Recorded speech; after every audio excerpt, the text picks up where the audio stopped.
ምንጊዜም ሚዲያ የዕለቱ ጉዳይ ከመጽሐፍት ገበታ ከአድማጮች መድረክ መስታወት የቅዳሜ ወጎችና የተወልደ እንግዳ መደበኛ ዝግጅቶቻችን ናቸው። 703 475 6309 ስልካችን ምንጊዜም ሚዲያ @gmail.com የኢሜል አድራሻችን ነው። ሰብስክራይብ በማድረግ ቤተሰብ ይሁኑ። ምንጊዜም ኢትዮጵያ። ሰላም ጤና ይስጥልኝ። በየሳምንቱ ማክሰኞ ወደ እናንተ የሚቀርበው ከመጽሐፍት ገበታ የተሰኘው ዝግጅታችን ጀምሯል። የዛሬው እንግዳችን ቤልጂጋሊ ወይም ጌዲዮን ተስፋዬ ሲሆን ውይይት የምናደርግበት መጽሐፉ እንባና ኩነኔ ይሰኛል። በቅርቡ በእኔ ስም አይሆንም የተሰኘ መጽሐፍ ያሳተመ ሲሆን በማህበራዊ ትስስር ገጾቹ ጣፋጭ ወጎችን በማስነበብም ይታወቃል። ሪዮት አለሙ ፕሮግራሙን አዘጋጅቼ ያቀርብላችኋለሁ። ላይክ እና ሼር እያደረጋችሁ ተከታተሉን።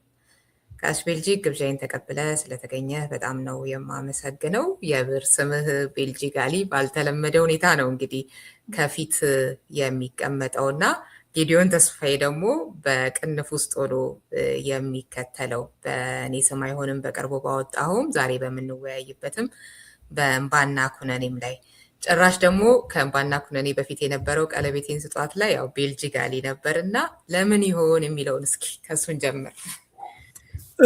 አዎ በመጀመሪያ ስለጋበዛችሁኝ ከልብ አመሰግናለሁ። በዚህ ፕሮግራም ላይ በመገኘቴም ደስታ ይሰማኛል።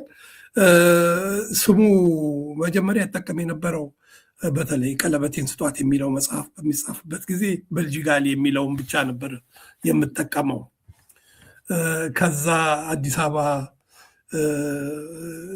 እንትኖች መጽሔቶች ላይ መጽሐፍ ስጀምር እነሱ እውነተኛ ስምህ መውጣት አለበት የሚል ጥያቄ አመጡ ማለት ነው። ለነሱ ማቅረብ ነበረብኝ መረጃውንና ያኔ ከቤልጂጋሊ በኋላ አሁን ቀለበቴን ስጧትንም ስጽፍ እንባና ኩነኔንም ወይንም እነዚህ ስጽፍ ከፍትህ ላይ ሌሎች መጽሔቶች ላይ በምጽፍበት ጊዜ ስምህ መኖር አለበት፣ እውነተኛ ስምህ በብዕር ስም ብቻ መጻፍ አትችልም በሚለው እነሱ በቅንፍ ከተቱት ስሜን። በዛው እንደዚሁ ቀረ እንጂ ምንም ልዩነት የለውም።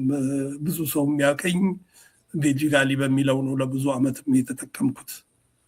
አሁን ነው ጌዲዮን ተስፋ የሚለው እየጎላ የመጣው። ግን አሁንም ብዙ ሰዎች እኔ እንጃ ከኔ ጋር ተመሳሰለ መሰለኝ ከቁመቴም ከሰውነቴም ጋር ግን ይወዱታል። ለየት ያለ ስለሆነ ቤልጂጋሊ የሚለው ግን በትክክል የነበረ ሰው በህይወት የነበረ ሰው ስም እንደሆነ ሰማሁኝና እንደው ለእኛም አድማጮች ሼር ብታደርገን እሱን ስቶሪ ደስ ይለኛል። በ1977 ዓ.ም ጉመር እርሻ ተክል ውስጥ ሰራ ነበር። በእርሻ የእርሻ ኤክስፐርት መለስተኛ ኤክስፐርት ሆኜ እዛ ሰራ ነበረ። የዛን ጊዜ ድርቅ ገብቶ ነበር እና ድርቁ በሁለት አይነት ነው የነበረው። ድርቁ የሰፈራ እና ስግሰጋ የሚባል ነበረ። ሰፈራው ጋምቤላ ወይም ሌሎች ፓዊ ምናምን ትልልቅ ቦታዎች የሚደረግ ሙሉ ሰው ያልሰፈረበት ቦታ የሚሰፍሩት ነው። ስግሰጋ ማለት ግን በሳሱ የገበሬ ማህበሮች ውስጥ የሚሰገሰግ ነው። ማለትም የሳሱ ሰው ብዙ ሰው የሌለባቸው እዛ ውስጥ የሚሰገሰግበት ነው እና እሱን ለተመድቤ ከጉመሩ እዛው አካባቢ ጎጆ ቤቶችን ሰራ ነበር። ሰዎች የሚመጡ ሰዎች የሚያርፉበትን እንሰራ ነበር እና ያኔ ተመድበው የመጡ ሰዎች እዛ አካባቢ አንዱ ይሄንን ስም ነበረው። ሰውየው ላይ ትኩረት ሊኖረኝ የቻለበት ምክንያት ምንድን ነው? የሰጠነውን ቤት በመጣ በሶስተኛው ቀን በአራተኛው ቀን ቀየረው ራሱ። ሌሎቹ ገብተው ነው ያረፉበት፣ ምን እንደዛው እንዳለ ነው። እሱ ግን ወዲያው ቆራርጦ ምን ብሎ ሰራው። ከዛ ከሰውየው ጋር ግንኙነት ጀመረን እና ሰውየው ገበያ ዕቃ ልገዛ መጥቼ ነው ወደዚህ ተይዤ የመጣሁት ነው ያለኝ። ወናፍ ይሄ እሳት የሚፈጥር ብረት እንትን ሲል የብረት ሰራተኛ ነው ሰውየው። ወናፍ ሊገዛ መጥቶ ነው ወደዛው ታስሮ ወደዚህ ታፍሶ የመጣው ወደ ሰፈራው ማለት ነው። እና ሰውየው ጎበዝ ነው፣ ሲናገር ደስ ይላል፣ ሲጫወት ያው የገጠር አማርኛ ስለሆነ ደስ ይላል። ከወሎ አካባቢ የመጣ ሰው ነው፣ ሲናገር በጣም ደስ ይላል። ከሱ በዛው እንትን አልኩና ስሙም ደስ አለኝና በዛው ይዤው ቀረሁና ቤልጂጋሊ የሚለውን በዛው ቀጠልኩኝ። በኋላ ድረገጾች ላይ መጽሐፍ ሲጀመር በብዕር ስም ነው የቀጠልኩትና በቤልጂጋሊ በሚለው ብዕር ስም ዝም ብዬ መጽሐፍ ጀመርኩ። ብዙ ዘመን የጻፍኩት ድረገጾች ላይ ነው እንደምታውቁ፣ ኢትዮ ሚዲያ፣ ኢትዮ ዘሀበሻ፣ ብዙ አይነት ኤምኤፍ ብዙ ነበር፣ ኢትዮ ላይን የሚባል አሲምባ፣ ደብተራው ብዙ ነበሩ። በዛ እጽፍ ነበር ተከታታይ ጽሁፎች። በዛ ቤልጂጋሊ እንጠቀም ጀመር። አሁን ደግሞ እንግዲህ ጊዜው ሲደርስ ደግሞ ጌዲዮን ተስፋ የሚለው ተከተለ። የሚገርም ነው። ቤልጂጋሊ እንደው በምን አይነት ሁኔታ ይኖር ይሆን ይሞት ይሆን? እንደው ከኖረስ ደግሞ እንዲህ አይነት ታሪኮችን ሲሰማ የሱ ስም እንደሆነ ምን ይሰማ ይሆን ምናምን የሚለውን እያሰብኩኝ ነበር። እና ሰውየው በዛ ጊዜ ትልቅ ሰው ነው። በዛ ላይ እንግዲህ አሁን 40 ዓመት ምናምን ጨምሪበት 77 ከሆነ ስንት 40 ምናምን ዓመት ይኖራል ብዬ አልገምትም። በእድሜውም ገፋ ያለ ሰው ነው። ይኖራል ብዬም አልገምትም። ከኖረም ምናልባት ከዛ ደግሞ ተፈናቅሎ ወደ ወሎ ሄዶ እንደሆነ አላቅም። በአሁኑ ባለው ሁኔታ ብዙዎቹ እዛ አካባቢ የነበሩ ሰዎች ከሰሜን የመጡ ሰዎች ቦታውን ስለለቀቁ ላይኖር ይችላል። ግን በጣም ታታሪ ሰው ነው። የትም ቢሄድ የሚኖር ሰው ነው። ግን በአሁኑ ጊዜ እድሜው ግፋ ቢል ከ90 ይበልጣል፣ ወይም 90 አካባቢ ሊሆን ይችላል። ላይኖርም ይችላል። በሀገሪቷ ሁኔታ ባለው ትንሽ የሚከብድ ይሆናል። እሱ ይኖራል ብዬ ለመገመት ይከብደኛል። እንደው እምባና ኩነኔን ዛሬ የምንነጋገርበትን ወደሱ ደግሞ ስናልፍ ብዙዎቹ ታሪኮች ቀደም ብለው ቀለበቴን ስጧት በሚል ርዕስ በአሜሪካ ታትመው እንደነበር እንዲሁም ለኢትዮጵያ አንባቢያን ሲቀርብ ነባሮቹ ታሪኮች ተሻሽለው ሌሎች አዳዲስ ታሪኮች ተጨምሮባቸው መታተማቸውን በቀዳሚ ቃሉ ትገልጻለህ እና ይህንን ጉዳይ ጨምሮ ስለ እምባና ኩነኔ ጠቅለል ያለ መረጃ ወደ ዝርዝሩ ከመግባታችን በፊት እስኪ ለአድማጮቻችን። ቀለበቴን ስጧት የታተመው ሚኒሶታ ነው በ2010 በፈረንጆች አቆጣጠር እና ኢትዮጵያ ውስጥ አልገባም።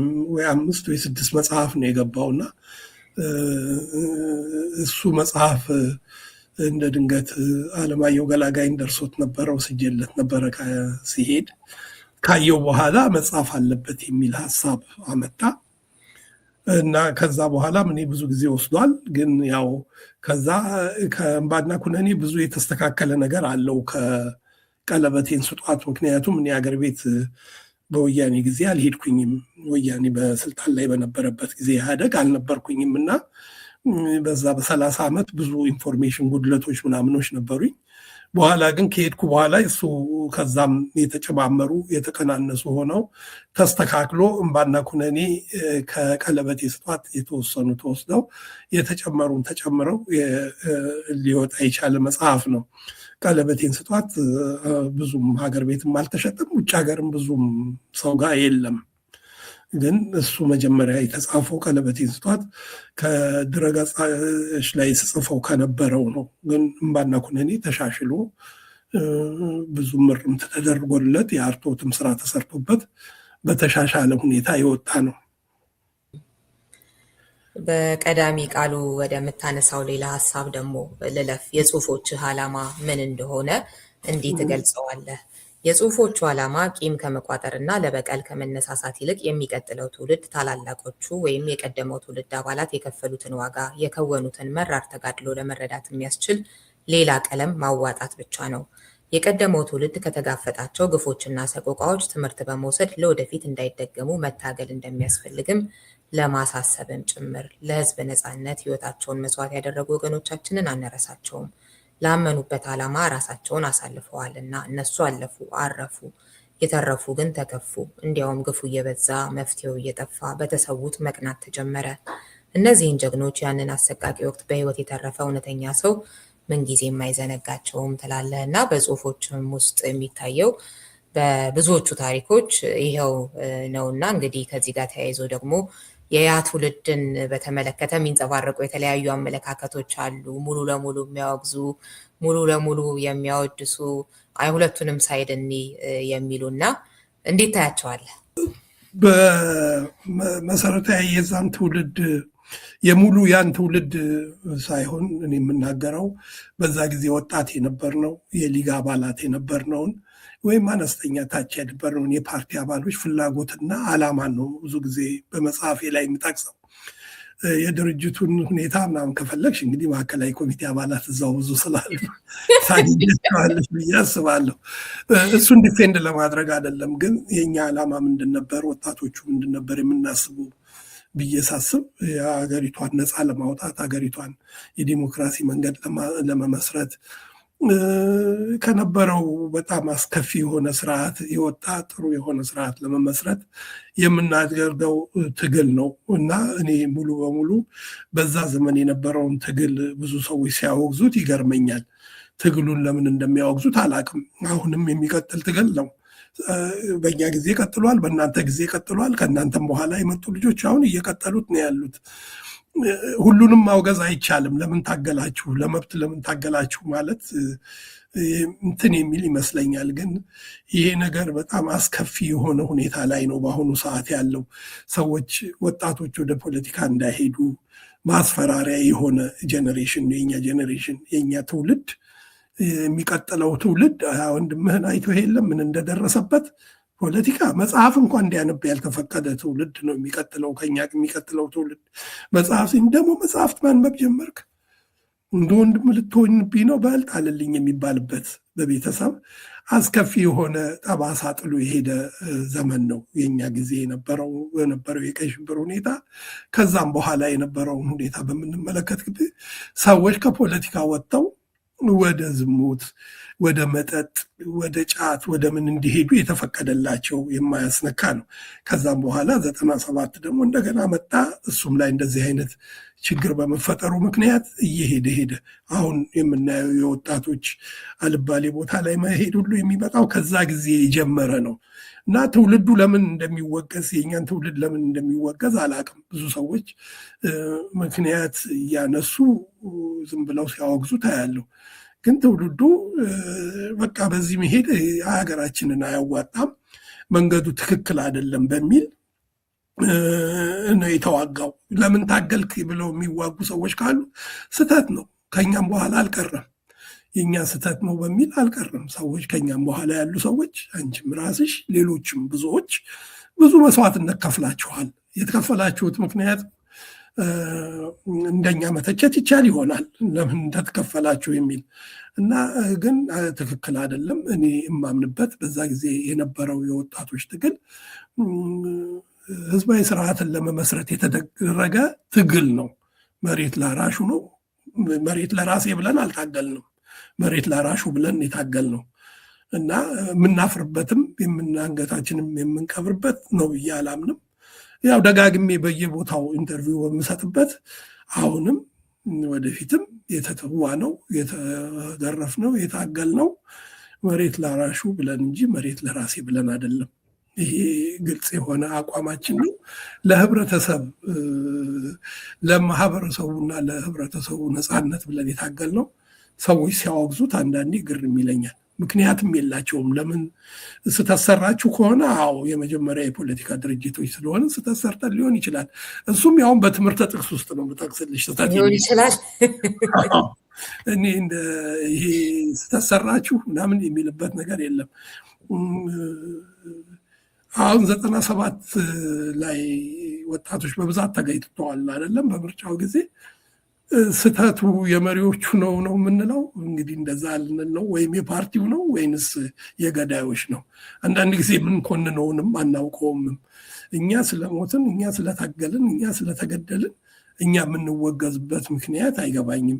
ምክንያቱም ያነሳናቸው ጥያቄዎች አሁንም የሚነሱ ጥያቄዎች ነው። የጊዜያዊ ህዝባዊ መንግስት ጥያቄ፣ የዴሞክራሲ ጥያቄ፣ ሌሎች ጥያቄዎች ሁሉ ይነሳሉ፣ ወደፊትም ይነሳሉ። ምናልባት እንግዲህ ስህተት ብሎ የሚያይን የአሁኑ ጀኔሬሽን ቢያይ መሬት ለራሴ አለማለታችን ከሆነ አዎ ጥፋት ነው። መሬት ላራሹ ማለታችን ከሆነ ሙሉ ለሙሉ ማለት የማጣጣሉ ነገር በጣም ትልልቅ የሆነ ከራሳችሁ አልፋችሁ ለሀገር ለወገን የታሰበበትን ትግል ማጣጣል ልክ እንዳልሆነ ነው የሚገባኝ። መከበር ያለበት ጉዳይ ነው።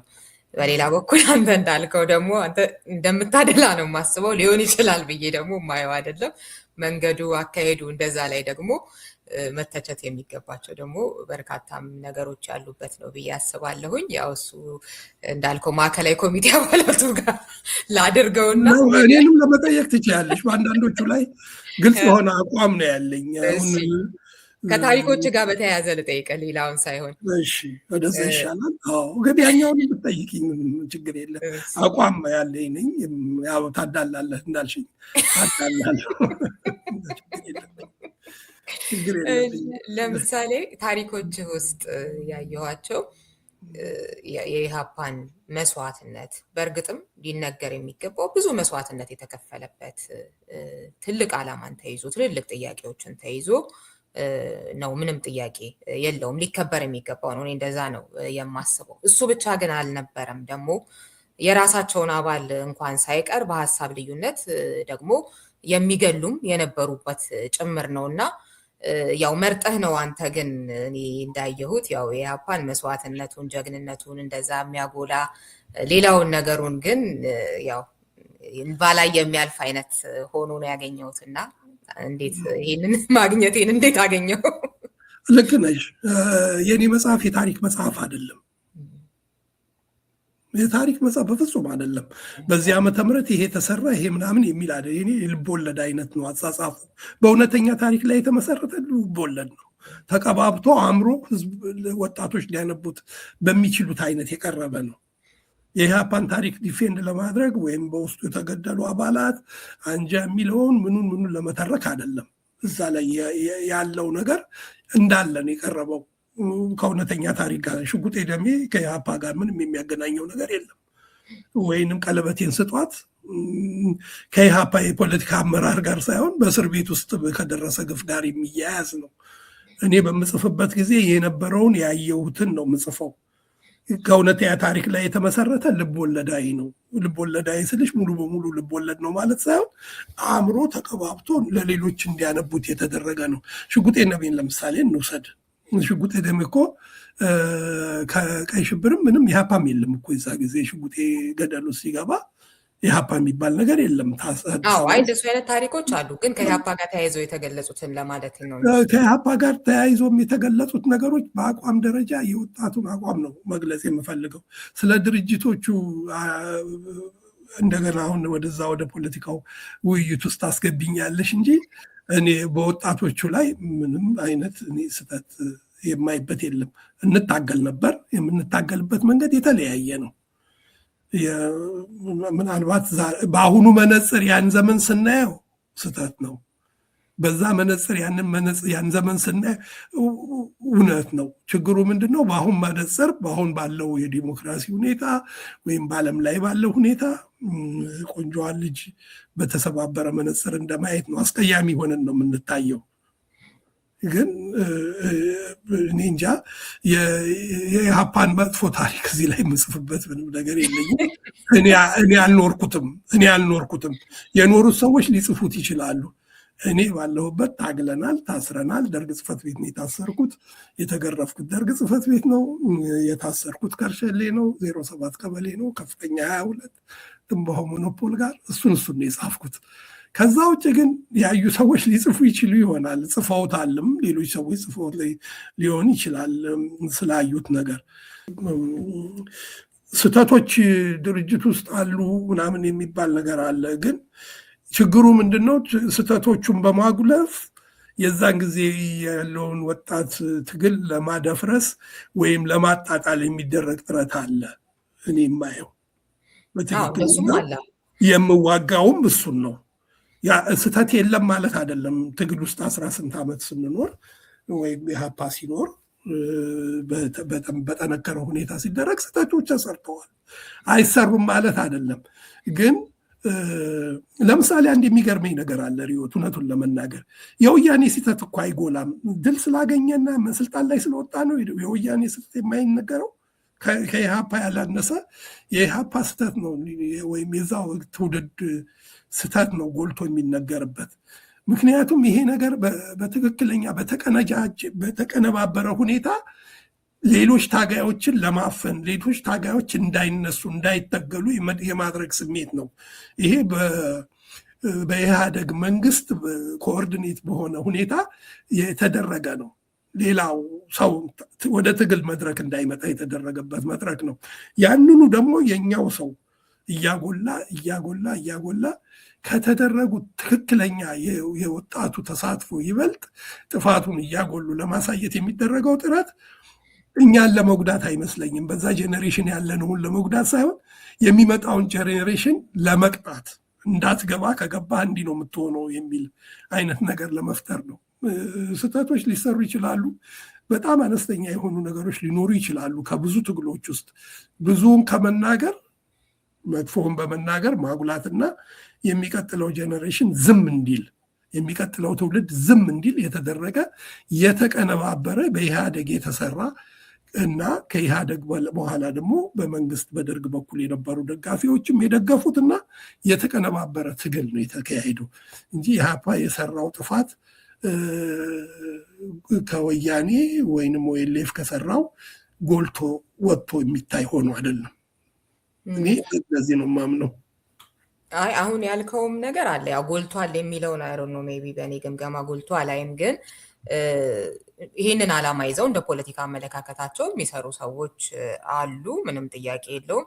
ከዛ ውጭ በሆነ መንገድ እንደው ስናስቀምጥ ግን ታሪክን ምን መሆን አለበት ስንል ያው የሚጠሉት ተጋድሎውን፣ ድፍረቱን፣ ጀግንነቱን፣ መስዋዕትነቱን እንደሚያንኳስሱ ሁሉ መከበር ያለበትን በጣም የምትወዱት ደግሞ ባላየ ስታልፉት ያው እሱን ትንሽ ብዬ ለማለፍ ያህል ነው እንጂ ባላያ ለማለፍ አይደለም። የነበሩ ሰዎች ጽፈውታል እኮ ያንን አሁን ከአንተ ጋር እያወራሁ ስለሆነ እንጂ አሁን እንነጋገር ብንል በሌላ የምንነጋገር ይህንን በሚመለከት እንደ ኢህአፓ አባላት ታሪካቸውን የጻፉ አሉ ወይ? ደርግ ጽፏል ወይ? ይህን ያህል ሰው ገለናል፣ ይህን ያህል ሰው መከራ አድርገናል ብለዋል? አላሉም። በሞላ የደርግ አባሎች ሁሉንም አላደረግንም፣ እኔ የለሁበትም ነው የሚሉት። እነሱ ሲጠየቁ አይታይም። የኢህአፓ አባላት ግን የነበረባቸውን ስህተት አጉልተው አውጥተው ራሱ በጉባኤ እንኳ በማመን ቋራ ላይ በተደረገ ጉባኤ ላይ በማመን ብዙ ነገሮች በማመን የተጻፉ ዶኩመንቶች አሉ። በኮንፈረንስ በፓርቲው ጉባኤ እነዛ ጎልተው ራሱን ክሪሳይዝ ያደረገበት ድርጅቱ ራሱን የወቀሰበትን ሳይሆን የሚታየው ሌሎች ሰዎች ስለ ድርጅቱ የሚጽፉ ናቸው። አንዳንዶቹ በጥላቻ የተነሳ ነው። ይጎላል። ይህ ምንም ልንደብቅ የምንችለው አይደለም። የሚጎላበት ምክንያት አንድም ድርጅቱ ስልጣን ስላልበቃ ነው። እንደ ወያኔ ቢበቃ ኖሮ ማንም ስለሱ የሚናገረው ነገር የለም። በምን የጭንፍጭው ስልጣኑን አምጪው ነው።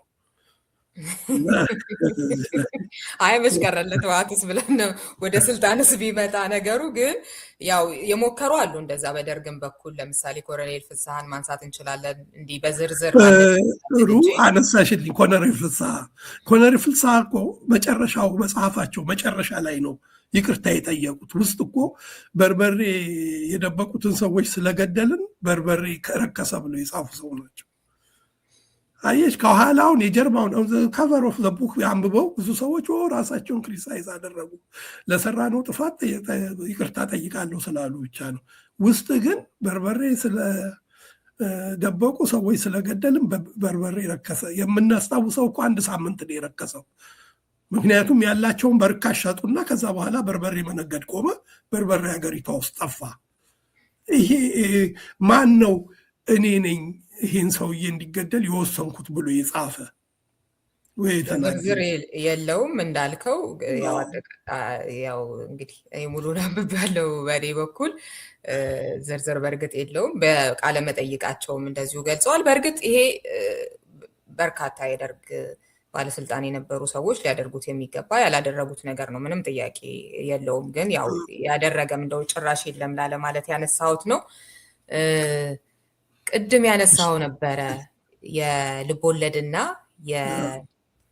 የእውነተኛ ታሪክን ጉዳይ። ያው እኮ ታሪክ አይደለም እየጻፍኩ ያለሁት ብለህና ታሪኮቹ ልቦለድ ጠቀስነት ይኖራቸው እንጂ ሁሉም ከእውነተኛ ታሪክ የተቀዱ ናቸው የሚል አስቀምጠሃል በመጽሐፉም ላይ እና እንደው አንዳንዶቹን ሳነባቸው እኔም ምን ያህሉ ልቦለድ ነው፣ ምን ያህሉ ደግሞ እውነተኛ ታሪክ ነው የሚለውን እያሰብኩ ነበር እና ቅድም ስለ ራስህ ስቃይ ጠቆም ስታደርግ ለምሳሌ አንዱ ልጠይቅህ የነበረው ገጽ 33 ላይ እንዲህ ትላለህ፣ የሁለት ትውልዶችን ጉርጉሮ ከቀይ ሽብር እስከ ሰሃራ የሚለው ታሪክ ላይ ቀኑ ቅዳሜ ነበር። ባላሰብኩበት ሰዓት ቀበሌዎች ሰንጋተራ ያዙኝ።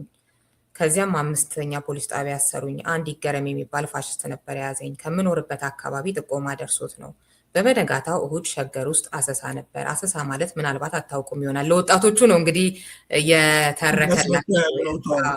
አዲስ አበባ በሙሉ በታንክና በከባድ መሳሪያ ተከባ አብዮት ጥበቃና ወታደሮች በየቤቱ እየገቡ ፍተሻ ማድረግ ነው። የዛኑ ቀን ወደ ደርግ ጽሕፈት ቤት ወሰዱኝ።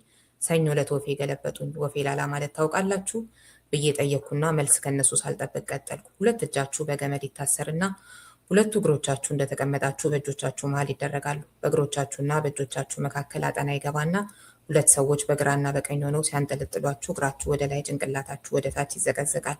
ከዚያም ከፍ ያለ ቦታ ላይ ይሰቅሏችኋል። እንዳትጮሁ አፋችሁን በጨርቅ ይጎሰጉሱታል። ከዚያም እንደ ጌሾ ገጣ ውስጥ እግራችሁን መቀጥቀጥ ይጀምራሉ።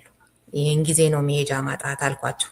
የእርሱን አነጋገር በመኮረጅ ትላለህና ይህንን እያየሁኝ የትኛው ይሆን እያልኩ ነበረ ማስበው። ምን ያህሉ እውነት ምን ያህሉ ደግሞ ብዙ ነገር ከእውነት ላይ የተቀዳ ነው። ግን ይሄ አሁን ለምሳሌ ይሄኛው ምልሽ እውነተኛ ነው፣ 100% እውነተኛ ነው። ግን አሁን የሽጉጤ ደሜን ቅድም አንስቼልሽ ነበር። ሽጉጤ ደሜ እኔ ያየሁትን ነው። ሰው ቤተክርስቲያን ሄዶ መጸለዩን፣ መሬት መጮሃ፣ ልደታ መሰከረች መባሉን ምኑን ማያያዜ የኔ አመለካከት ነው የሚሆነው። ሌሎች ሰሙ ደግሞ ሽጉጤ ደሜን በሚመለከት ፈርተው ከቤት ያልወጡም ሌላ አመለካከት ሊኖራቸው ይችላል። በሌላ አይነት ሊጽፉት ይችላል። ያንን ነው ልብ ወለድ ያልኩሽ እንጂ ሽጉጤ ደሜም ራሱ እውነተኛ ታሪክ ነው፣ ተፈጽሟል። የእስር ቤቱም የደርግ ጽሕፈት ቤቱም የአገራረፉም ከልጆቹ ጋር በተለይ የምከራከረው እውነተኛ ታሪክ ነው። የራሴ ታሪክም ስለሆነ ነው የምከራከረው። በፐርሰንት አውጣው የምትይ ነገር አይደለም። ምክንያቱም ሽጉጤ ደሜ 100% ተፈጽሟል። እንደየታሪኩ ይለያያል የትኛው እንደሚጎላ ምናብ ይሁን እውነተኛው ታሪክ ማለት ነው። እንደሱ በእያንዳንዱ ታሪክ ላይ ቀለበቴን ስጧት ነው ብዙ ሰዎች የወደዱት ጽሑፍ። ቀለበቴን ስጧት እኮ በጣም ሙሉ ትክክለኛ ታሪክ ነው። እዛ ላይ ስሞች ምናምኖች ሊቀያየሩ ይችሉ ይሆናሉ፣ ግን እውነተኛ ታሪክ ነው። በአሁኑ በእኔ ስም አይሆንም ላይ የ10 አለቃ ታሪክ እውነተኛ ታሪክ ነው። ሻይ ለበን ትክክለኛ የነበረ ነው። በእኔ ስም አይሆንም መጽሐፍ ላይ ያለው ግን እንደዚህ ልቦለድ የሚያደርገው ምንድን ነው? አጻጻፉ ነው። ታሪክ በምጽፍ ባህሩ ዘውዴ የእሳቸውን የህይወት ታሪክ ሲጽፉ ስለ ታሪክ አጻጻፍ የጻፉታል። ታሪክ አጻጻፍ የራሱ ሂደት አለው፣ የራሱ መንገድ አለው። ትክክለኛ ዶክመንት ያስፈልገዋል፣ ትክክለኛ መረጃ ያስፈልገዋል። ስንት ሰው ታሰረ፣ ስንት ሰው ተገረፈ፣ ጥናትም ያስፈልገዋል። የእኔ የጥናት አይደለም የነበረኝ ምስክርነት ትንሽ በሚጣፍጥ አማርኛና ወጣቶች ሊያነቡት በሚችሉት ሁኔታ ማቅረብ ነው። ተነባቢነት ያገኛል በሚል በአጫጭር ልቦለድነት የቀረበ ነው። ታሪካዊ ነው፣ እውነት አለው፣ ውስጡ ብዙ ነገር እውነት ነው። ግን በዛው ልክ ደግሞ የታሪክ መጽሐፍ አይደለም። የታሪክ መጽሐፍ ሲሆን እያንዳንዷን የተፈጸመችዋን ውስጧ የነበረውን ሁኔታ ሁሉ መጥቀስ ይኖርብኛል። ጥናትም ያስፈልገዋል ራሱን ለማድረግ። ከባድ ነው ታሪክ መጽሐፍ። እኔ እንትኑም የለኝም፣ ልምዱም እውቀቱም የለኝም ታሪክ ለመጻፍ። ልቦለድ ያልኩሽ ያንን ነው። ያቀራረቡ ሁኔታ ነው ልቦለድ የሚያደርገው እንጂ ብዙ ነገር በእውነተኛነት ላይ አለው። እውነት ያንን እንደሚነበብ አድርጌ ማቅረቤ ነው ልቦለድ ነው የፈለግኩት። እንደው ለወጣቶች በሚሆን መልኩ ስትል ቅድም ያነሳሁት የሁለት ትውልዶችን ጉርጉሮ ላይ በእናንተ ዘመን የነበረውን የቀይ ሽብር ሁኔታ ለነሱ ስታጋራቸው እነሱ ደግሞ እንዴት አድርገው ያው ህገወጥ በሚባለው ስደት እንደደረሱ ምን ያህል የሴቶችን መደፈር የመደብደቡን የደረሰባቸውን የስነ ልቦና ቀውስ እሱን ሲያጋሩህና ያው ትውልዱ በዛም ሆነ በዚህ ከስቃይ እንዳልወጣ ያኛውም ይሁን በኋላ የመጣው የምትተርክበት ነው እንዳልከው ያው ጥበባዊ በሆነ መንገድ ማለት ነው፣ ቀጥታ ሳይሆንና እዛ ላይ በጣም ብዙ የሚያሳዝኑ አለ። የቀይ ሽብሩ በአንድ በኩል ሲያሳዝነን፣ በሌላ በኩል ደግሞ ስደቱ ላይ ደግሞ ወጣቶቹ የተጋፈጡት ነገር እጅግ በጣም ያሳዝናል እና ከነዚህ ወጣቶች ጋር ተገናኝተን ያሳለፍናቸውን የህይወት ገጠመኞች ስንጨዋወት የዚያን ዘመን ትውልድ እውነተኛ ታሪክ ለተከታይ ትውልድ ማስተላለፍ አለመቻል የሚያመጣውን የአስተሳሰብ መዛባት መረዳት ችያለሁ። በወቅቱ የነበሩትን ወጣቶች ቆራጥነት ያደንቃሉ። በቀይ ሽብር የተፈጸመውን ፋሽስታዊ ጭካኔ ለማመን ያዳግታቸዋል። እነርሱ ከኔ ስለ ኢህአፓ ታሪክ መስማት ይፈልጋሉ። እኔ ደግሞ ከነሱ ስለ ሱዳን፣ ቻድ፣ ሰሃራ በረሃ፣ ሊቢያ፣ ስለ ሜዲተራኒያን ባህር የጀልባ ጉዞ፣ ማልታ፣ ጣሊያን፣ ቱርክ፣ ቡልጋሪያ፣ ግሪክ ወዘተ የስደት ህይወት እንዲያጫውቱኝ ይፈልጋለሁ። ከሁሉም ጋር ውይይታችን ሁልጊዜ የሚጥም ነው ትላለህና ይሄኛውም ላይ ያው ብዙ እንደሰማ በእንደዚህ አይነት ከስደት ከመጡ ወጣቶች እሱኛውም ነገር እውነተኛ እንደሆነ አስባለሁና የምታነሳቸው ብዙ ነገሮች አሉ። ማለት ያልታከመ ቀጥታ ከማህበረሰብ ጋር መቀላቀል ከዛ ሁሉ ጊዜ በኋላ ብዙ ማናስብበት ነገር ከዛ ሁሉ አስጨናቂ ጊዜ በኋላ መቼም ተረጋግተህ እንዳትኖር የሚያደርግ እንደሆነ በተለያየ መንገድ በዚህኛው ክፍል ላይ ብቻ ሳይሆን በተለያዩ ታሪኮች ታነሳቸዋለህ። ለምሳሌ የባህሩ ጋኔል ላይ ራሱ እሱን እስኪ ትንሽ እናውራው። በቀጥታ ከሰማሃቸው የወሰድካቸው እንደሆኑ አስባለሁና እሱ መጽሐፍ ሲጻፍና አሁን ያለውን ልዩነት ታያለሽ። በእኔ ስም አይሆንም ላይ ያለው ወደ 40 ሰው የሚሆን መንገድ ላይ ተኝቶ የምታዩ ዛሬ በድረግ በምናምን የዛ የስደቱ አለመታከም ውጤት ነው። እንግዲህ እንትኑን አስቢው የተጻፈበት ያኛው ከተጻፈ ከ10 ዓመት ወይም ከ15 ዓመት በኋላ ያለው ሁኔታ አይተሸዋል። በእኔ ስም አይሆንም ላይ መንገድ ላይ ዛሬ ፍራንክፈርት ብትወጪ 30-40 ሰው መንገድ ላይ ተኝቶ ታገኛለሽ። አብዳሎስ ነው የሚባለው እዚህ ሀገር። ይሄ ቤት የሌላቸው ሰዎች የሚተኙበት በድረግ የተለከፉ ልጆች ማግኘት ኢትዮጵያዊ ነው የምልሽ። ኢትዮጵያዊ ማለት ትንሽ እናስፋው፣ አበሻ በሚለው እንውሰደው። ኤርትራዊው ምኑም አንድ ላይ ስለሚሆን ማለት ነው። ይሄንን ነው ያየሁት። ግን አንድ ነገር እኔ በኋላ ሰሃራ ሄጄ ነበር። እሱን ከጻፍኩ በኋላ በቱኒዚያ በኩል ሆኜ ሄጄ ነበረ ወደ ሰሃራ እና ልጆች እዛ አግኝቻቸዋለሁ። ያለውን ሁኔታም አይቼዋለሁ። እንዴት የሚያስፈራ በረሃ መሰለሽ! ከባድ የሆነ እኮ ነው። አሁን ያኔ እኔ በምጽፈው ጊዜ የመጀመሪያው አካባቢ ስለሆነ ብዙ ሰው አልጻፈም። ዛሬ 23 የሚል ስለተገደሉት ልጆች የተጻፈ አሁን በቅርብ ጊዜ የተመረቀ መጽሐፍ አለ። ተንከራታች ህልሞች የሚል አለ። በየመን በኩል ወደ ሳውዲ አረቢያ የሄዱ ብዙ መጽሐፍ ተጽፏል። ይሄንን በሚመለከት ነዋዥ ታላቅ መጽሐፍ አለ። እነዚህ ተጽፈዋል። እኔ በምጽፍበት ጊዜ የመጀመሪያዎቹ የመጡት ያገኘሁት በኢንተርቪው መልክ ነው። ያንን ለመጻፍ የቻልኩት ብዙዎቹ በዛ ጊዜ የነበሩት ልጆች አሁን ትልልቅ ሆነዋል። ወጣቶች የነበሩ ትልልቅ ሰዎች ሆነዋል። እነሱ ናቸው የነገሩኝ ብዙውን ነገር እና አንዳንዱ በኢንተርቪው ነው ይህንን የሰበሰብኩት እንጂ እነሱን በማነጋገር ከነሱ በብዙ ነገር እገናኛለሁ ከወጣቶቹ ጋራ። ከዛ ነው የወሰድኩትና እንትን ለማድረግ የሞከርኩት ለመጻፍ የሞከርኩት። ግን አንድ የምታየው የዚህ በሰሃራ በኩል የሚመጣው እየባሰ ነው የመጣው። አሁን የሚጻፈው መጽሐፍ ብታየው ከእኔም ጊዜ የበለጠ ብዙ ግፍ ነው ያዩት በሰሃራ የሚመጡት ሰዎች። እኔ ከጻፍኩት የበለጠ ብዙ ግፍ የሚሰራበት፣ ታስረው የሚገረፉበት፣ ገንዘብ ክፈሉ የሚባሉበት፣ የበለጠ ተጨማሪ ገንዘብ ክፈሉ የሚባሉበት፣ የአካል የሰውነታቸው አካል የሚሰረቅበት ብዙ አይነት ግፎች የተሰሩበት ነው። እኔ በመጀመሪያ እኔ በምጽፍበት ጊዜ የነበረው ሁኔታ ተቀይሯል። አሁን በከፍተኛ ደረጃ ተቀይሯል። አሁን በቅርብ የወጣውን 23ን ፈልገሽ ለማንበብ ሞክሪ። እነ ቢኒያም አንብቤዋለሁ። በጣም ይገርማል። ቢኒያም አቡራ አርቶት የሰራው በጣም ከባድ ነው። ተንከራታቾች ህልሞችንም ይዩ። እሱ ደግሞ በጣም የሚገርም መጽሐፍ ነው። እዚሁ ጀርመን ያለ ልጅ ነው የጻፈው። እሱ ደግሞ በየመን በኩል ሳውዲ አረቢያ ነው የሄደው እና የሚገርም አይነት የህይወት ታሪክ ነው የጻፉት እና አሁን በደንብ ብዙ ተጽፏል። እኔ በምጽፍበት ጊዜ ደግሞ የነበረው አነስ ያለ ነው። ችግሩ ግን አሁንም ሶልቭ አልተደረገ። አሁንም አለ። አሁንም ይመጣሉ ሰዎች። ቁጥሩ ሊቀንስ ይችላል አላቅም፣ አሁን ሊጨምር ይችላል ብዙ አላቅም። ግን ያንን አለመታከማቸው ያኔ እንደተናገርኩት አሁን ደግሞ በጣም ብዙ እያየን ነው። የባህሩ ጋኔል አንዱ ነው። እንደሱ አይነት ብዙ አይነት ታሪኮች ታያለሽ ርዕዮት። እዚህ ስትመጪ በሳሐራ የመጡ ልጆች በጣም የሚያሳዝንሽ ብዙ አይነት ታሪክ አለ። ከእንትኑ ትራውማው ጭንቅላታቸው ውስጥ ያለው ችግር ለምሳሌ ዘፋኝ መጥቶ ዘፋኝ ላይ በትንሽ ጣብ ጠርሙስ ሰብረው ለመዋጋት ነው የሚጥሩት። ይሄ የሚያሳይሽ የታመቀ ውስጣቸው የታመቀ ችግር እንዳለ ነው የሚያሳይሽ። ለትንሽ ጣብ እኮ ነው ለምን ገፋኝ ወይም እንደዚህ የሆንሽ በትንሽ ነገር እና በጣም ነው ብዙ ጊዜ ሲደባደቡ ሲጣሉ ምናምን የምታየው እና ውስጣቸው ያለው ጭንቀት ውስጣቸው ያሳለፉት መከራ ነው።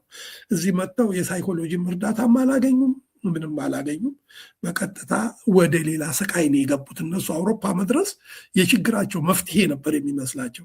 እንደገና አሳይለም መጠየቅ፣ እንደገና መቃወም፣ እንደገና ብዙ ነገር ሲገጥማቸው አይቼዋለሁ። እኔ ሮማ ሄድ ነበር ሮም እና እዛ ሲመጡ የሚያድሩበት ቦታ ሁሉ ሄጄ አይቻቸዋለሁ፣ አነጋግሬያቸዋለሁ።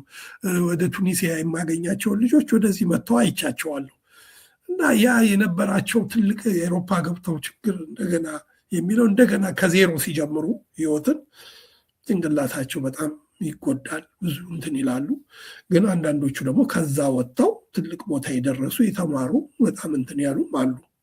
ብዙ ሰዎች አይቻለሁ አግኝቻለሁ። ግን አሁን ችግሩ እየጎላ መምጣቱን የምታየው ድረግ ከእጽ ጋር ከአደገኛ እጽ ጋር ግንኙነት በመፍጠር በየመንገዱ የምናያቸውን ስናይ ከምን እዚህ ደረስን የሚለውን ጥያቄ ያስነሳል።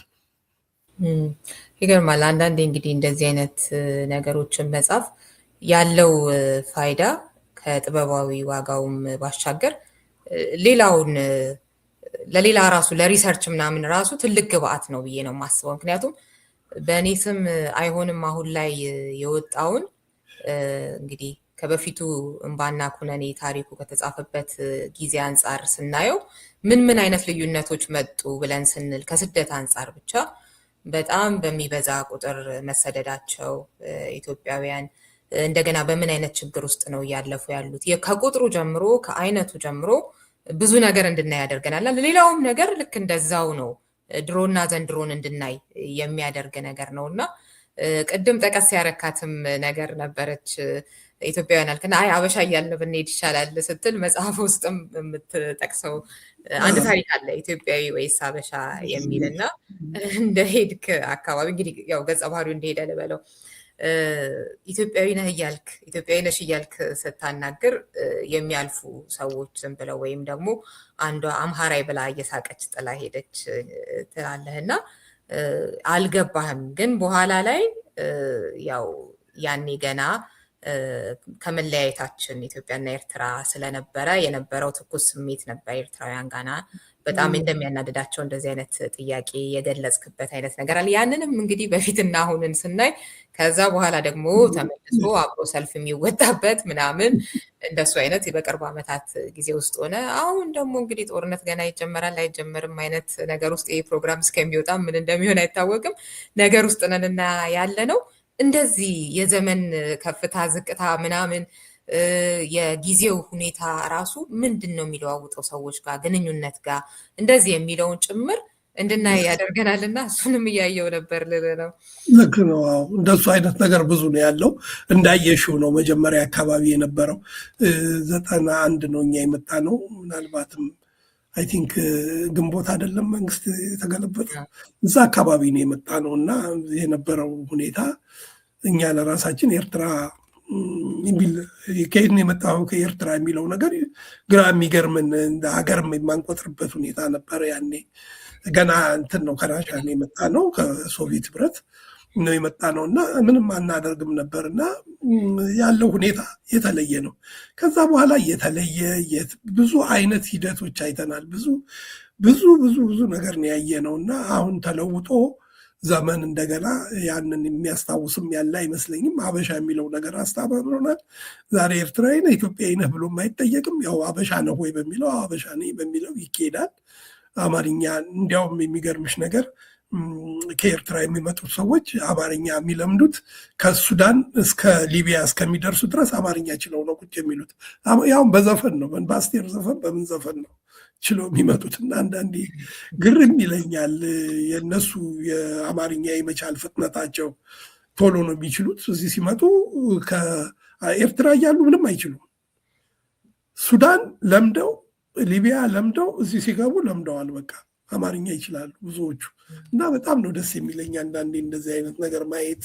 በዛ ደግሞ በተቃራኒ ደግሞ በኛ ሀገር ያሉ ደግሞ ምንም የማያውቁ አማርኛ የማያውቁ ሰዎች የምታይበት ሁኔታ አለ። በጀርመንኛ መግባባት ወይም ጀርመንኛው ከመጀመሩ በፊት በእንግሊዘኛ መግባባት ወይም አለመግባባት፣ ዝም ብሎ በምስል ብቻ መግባባት የሚቻልበት ደረጃ ላይ ደርሷል። እና አንዳንዴ ችግሩ የጎላ ነው በኤርትራውያኖች በኩል አሁን ያለው ነገር። እንግዲህ ደግሞ አዲስ ጦርነት በእኔ ስም አይሆንም የሚለው መጽሐፍ እንግዲህ አንዳንድ ነገር ወጣቱም ሌላውም ጦርነት የሚለውን ነገር ትንሽ የሚከብድ ስለሆነ ብዙም ግፍ ያየንበት፣ ብዙም ከጦርነት ያተረፍነው ዊልቸር ላይ የሚቀመጡ ወጣቶችን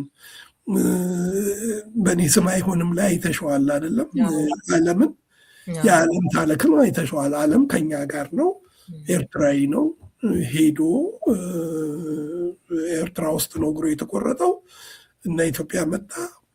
በኋላ ደግሞ በወያኔ ጊዜ ደግሞ ኤርትራዊ ነህ ወደ ኤርትራ ውጣ አሉት።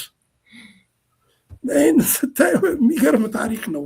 ዓለም እንግዲህ ለኢትዮጵያ ደሙን የከፈለ እግሩን የሰጠ ነው። ግን ውጣ ተብሎ ነበር። ያው የሰፈሩ ሰው ጮሆ ለሀገሩ ተዋጋ ነው ብሎ ስንት ነገር ተብሎ ነው የቀረው። አሁንም ኢትዮጵያ ውስጥ ነው ያለውና ይገርመዋል። እሱ አያውቀውም ነበር ኤርትራዊ መሆኑን። አባቱ ኤርትራዊ ስለሆኑ ነው።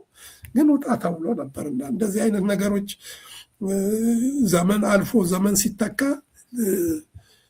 ሌላ ዘመን ሲሆን የሚያንሱ ነገሮችን ግን እንደ ትልቅ እንትን መውሰድ አንዳንድ ጊዜ ከባድ ነው እና አሁንም ቢሆን ጦርነትን መደገፍ ከባድ ነው።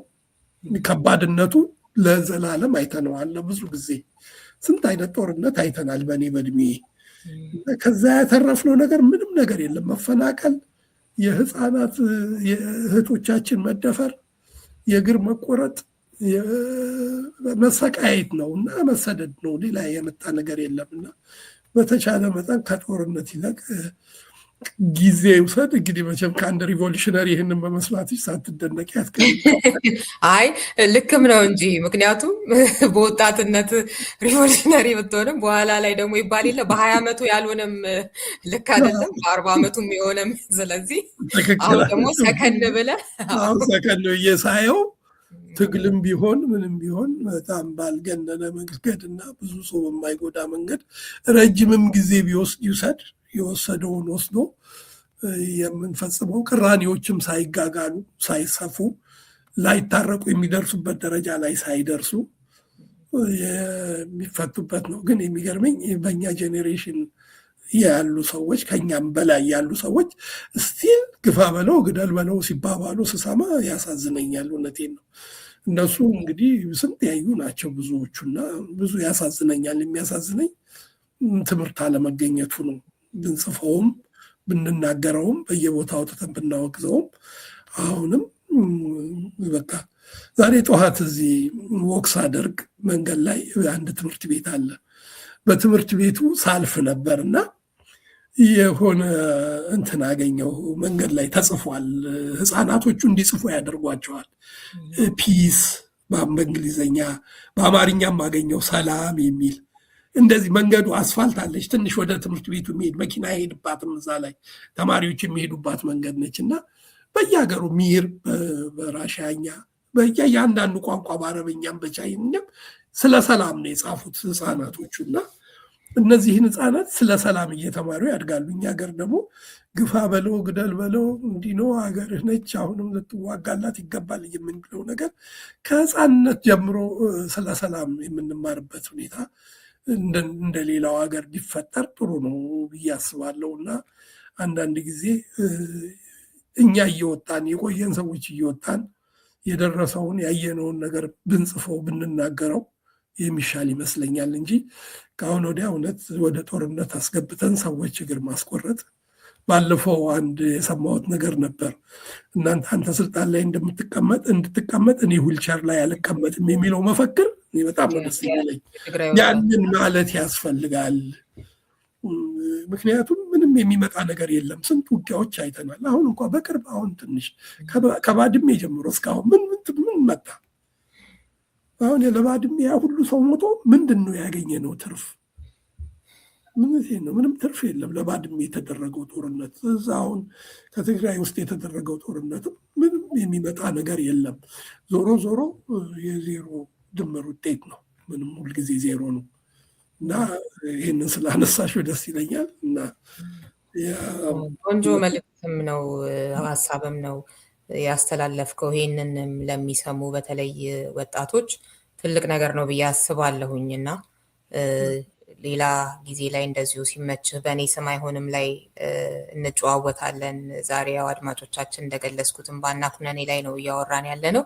በእኔ ስም አይሆንም በጣም ርዕሱ ብቻ ብዙ የሚያስብል ነው ቅድም እንደጠቀስከው እና እንዲህ ማለት ብንችል የወደቅንባቸው ቦታዎች ውስጥ ደጋግመን አንወድቅም ነበረ ብዬ አስባለሁኝ እና በእኛ ስም የሚደረጉ ልክ ያልሆኑ ነገሮችን በሙሉ በእኔ ስም አይሆንም ማለት ብንችል ከሌሎች ሀገራት ጋር ይሁን የነዛም ሀገራት ዜጎች ማለት ነው ቢሉ እኛም ብንል ውስጥ ላሉ ችግሮቻችንም እንደዚሁ ብንል በስማችን መነገድ ለሚፈልጉ ኖ ማለት ብንችል አሁን የደረስንበት አንደርስም ነበረ። እንደው ጦርነት አይቀሬ ነው ባይባል እንኳን በጣም ብዙውን መቀነስ እንችል ነበር እና ወደፊት ደግሞ እሱ ላይ እናወራለን። ቅድም ጠቀም ያረካት ነበረች የልጆችን ጉዳይ ፒስ እያሉ ይጽፋሉ እንደዚህ ስትል ከልጅነት እድሜ ጀምሮ ልክ የሆነውን ነገር እየመገቡ ማሳደግ ምን አይነት ትልቅ አስተዋጽኦ እንደሚኖረው እና በተቃራኒው ሲሆንም ደግሞ ልክ እንደዛው ለምሳሌ ታደሰ በዛብህ የመርካቶ አይጥ ስደትና ዘረኝነት ለህፃናት አእምሮ እያልክ የጻፍከው ታሪክ ላይ እጅግ በጣም ያሳዝናል እና በህፃናት ላይ ሳይቀር የተሰራ ዘረኝነት እንዴት ሌላዎችን ህፃናት ደግሞ ለሞት ሊዳርግ እንደሚችል በ11 ዓመት እንግዲህ ራስን እስከ ማጥፋት ድረስ የምታሳየን ታሪክ አለና መጽሐፍ አሳዳጊው እንዲህ ብላ የጻፈችው መጽሐፍ ውሃ ታደሰ እንደዚህ እያልክ የጻፈው ነገር እሱ ነገር እውነት እንደሆነ እየተሰማኝ ነው እና እውነት ነው። ከመጽሐፍ ነው እሱ በጣም አጥሮ ከአንድ መጽሐፍ የተጻፈ ነው። ዋሩም ታደሰ የሚል በጀርመንኛ የተጻፈ ነው። ሴትዮዋ ኤግሪድ ቦም ትባላለች። ባልሳሳት ልክ ነው እንደዛ ነው ስሟ። የእናቱ ነች ያሳዳጊው ነች እና እዛ ላይ ነው ከሱ ላይ ደስ የሚለው አንድ አይተሻል መፈክሩ ቤቱ ግድግዳ ላይ የተጻፈው የሞቱት የተረፉት በሞቱት ይቀናሉ እና አንዳንድ ጊዜ እውነት ነው። እኔ በደንብ ሳስበው እንደው ብዙ ሰዎች ቀድሞ በሞታቸው አንዳንድ ነገር ከማየታቸው በፊት እድለኞች ናቸው የምትይበት ጊዜም አለና እሱ አሁን እውነተኛ ታሪክ ነው። ታደሰ አለ መጽሐፉን ሙሉውን ለመተርጎም ሀሳብ ነበረኝ፣ ግን ሴትዮዋን ለማግኘት ስላልቻልኩ ነው። ሴትዮዋን በምንም ላገኝ አልቻልኩም። ሞከርኩም በልዩ በፌስቡክ በምንም አልቻልኩም። ግን ባገኝና ብትፈቅድልኝ ሙሉ ቢተረጎም ጥሩ ነው። እንግዲህ የሹያ ትንሽ ልጅ ከመርካቶ መጥቶ ከአዲስ አበባ መጥቶ እዚህ የደረሰበት ሁኔታ አልችልም ብሎ ራሱን ነው ያጠፋው። ይሄ ነገር ደግሞ አሁን ትንሽ እንዳይመስልሽ ብዙ ነው እየሆነ የመጣው። ቀላል እንዳይመስልሽ። በአሁኑ ሰዓት የኛ ሀገር ወጣቶች እዚህ ሀገር የተወለዱ ወጣቶች በአንድም ነገር በሌላም ነገር እንደገና አሁን ወደዛ ወደ እምባና ኩነኔ ላይ ብቻ እንነጋገራልሽ እንጂ በእንትን ላይ ብዙዎቹን ጠቅሻቸዋለሁ። በዚህ በእኔ ስም አይሆንም ላይ የቤተሰብ መፍረስ ምክንያቶችን አንስቼ እዛ ላይ ለመጻፍ ሞክር ያለው ብዙ ነገር አለ። በአበሻው ልበልሽ አሁንም መልሼ በአበሻው ህብረተሰብ ውስጥ የሚፈጠረው ሁኔታ በጣም ከባድ ነው ያለው ሁኔታ እና ልጆች ራሳቸው ቤተሰብ በመፍረሱ ምክንያት ጭንቀት ውስጥ ገብተው ራሳቸውን ማጥፋት የጀመሩበት ከፎቅ መውረድ የጀመሩበት ብዙ ልጆች ወደ ድረግ የሄዱበት ምክንያት አለ። በልዩ ምክንያት እና በእኛ በራሳችን ጥፋት የሆነ ምናልባትም እዚህ ካሉት ልጆቻችን የበለጠ ኢትዮጵያ ያሉትን ወንድሞች እህቶቻችንን ለመርዳት በምናደርገው ጥረት ልጆች ቤተሰብ ይፈርሳል። በዛ ላይ ቤተሰብ ሲፈርስ ልጆቹ ጭንቀት ውስጥ ይገባሉ፣ ወይ ወደ ድረግ ይሄዳሉ፣ ወደ ይሄዳሉ፣ ወይንም ራሳቸውን ያጠፋሉ። ይሄ በቀላል የሚታይ አይደለም። በአሁኑ ጊዜ በሰፊው የምናየው ነው። እንግዲህ ሌላ ጊዜ እንዳልሽው በእኔ ስም አይሆንም ላይ ስንመጣ ደግሞ የጀርመን ያለውን ሁኔታ ምናልባትም ለጀርመን ብዬ ጻፍኩት እንጂ ካናዳም ሰሜን አሜሪካንም ሄጄ ያውቃለሁ፣ አይቼዋለሁ። የሚመሳሰል ነገር አለ እና በሱ ላይ እንግዲህ የምንነጋገርበት ይሆናል። ግን ያው ነው። ይሄም ቢሆን ታደሰ ባሮምን እንዳመጣሽው አሁንም በእኛ ልጆች ላይ የሚፈጸም ዘረኝነት አለ።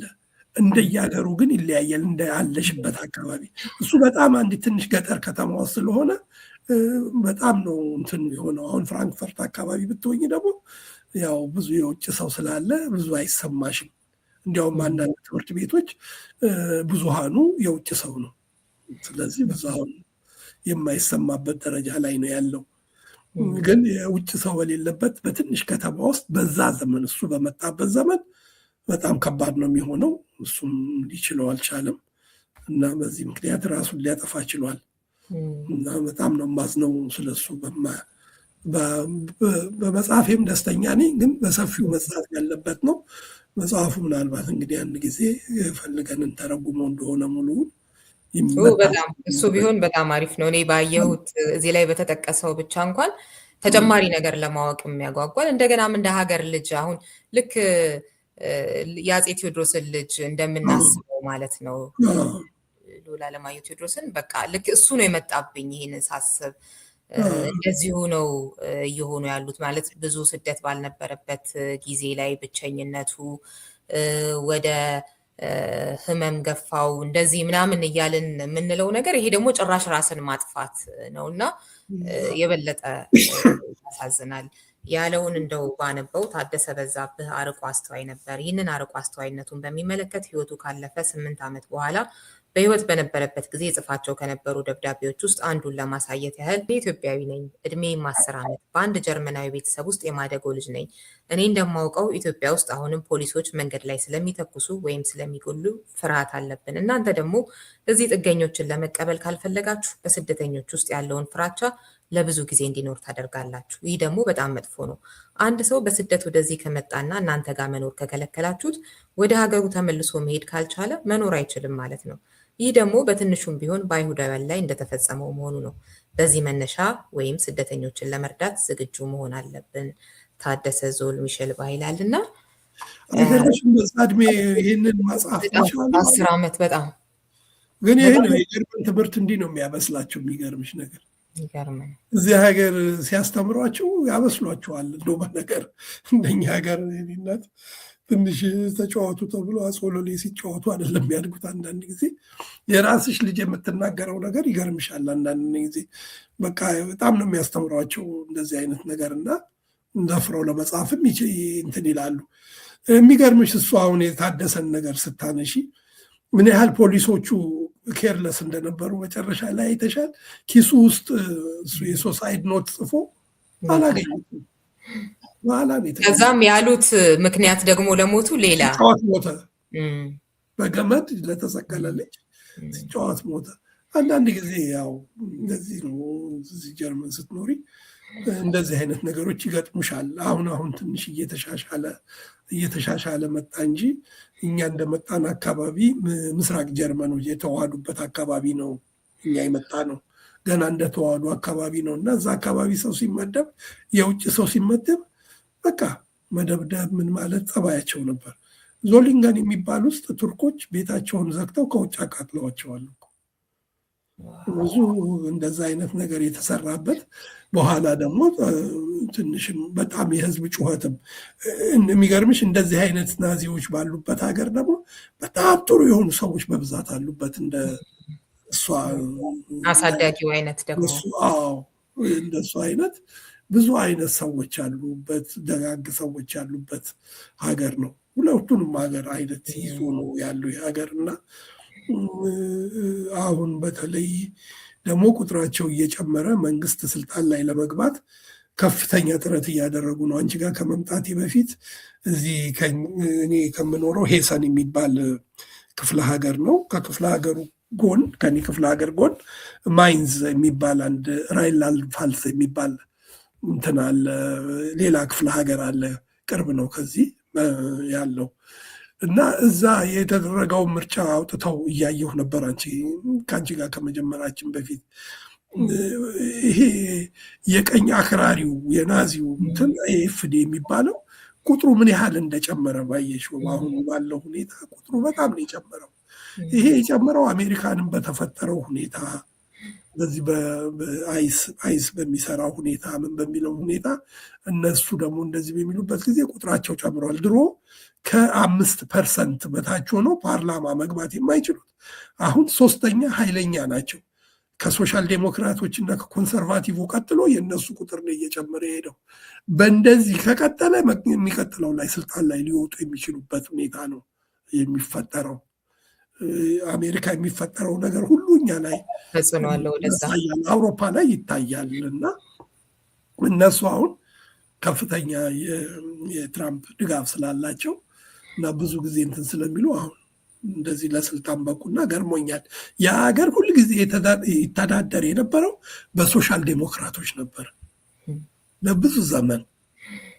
አሁን ሶሻል ዴሞክራቶችም ወድቀው ኮንሰርቫቲቮቹ ናቸው ስልጣን ላይ ያወጡት። ግን 3ኛ ኃይል ሆነው ፓርላማ ውስጥ ያለው እሱ ነው። ይገርም ነው።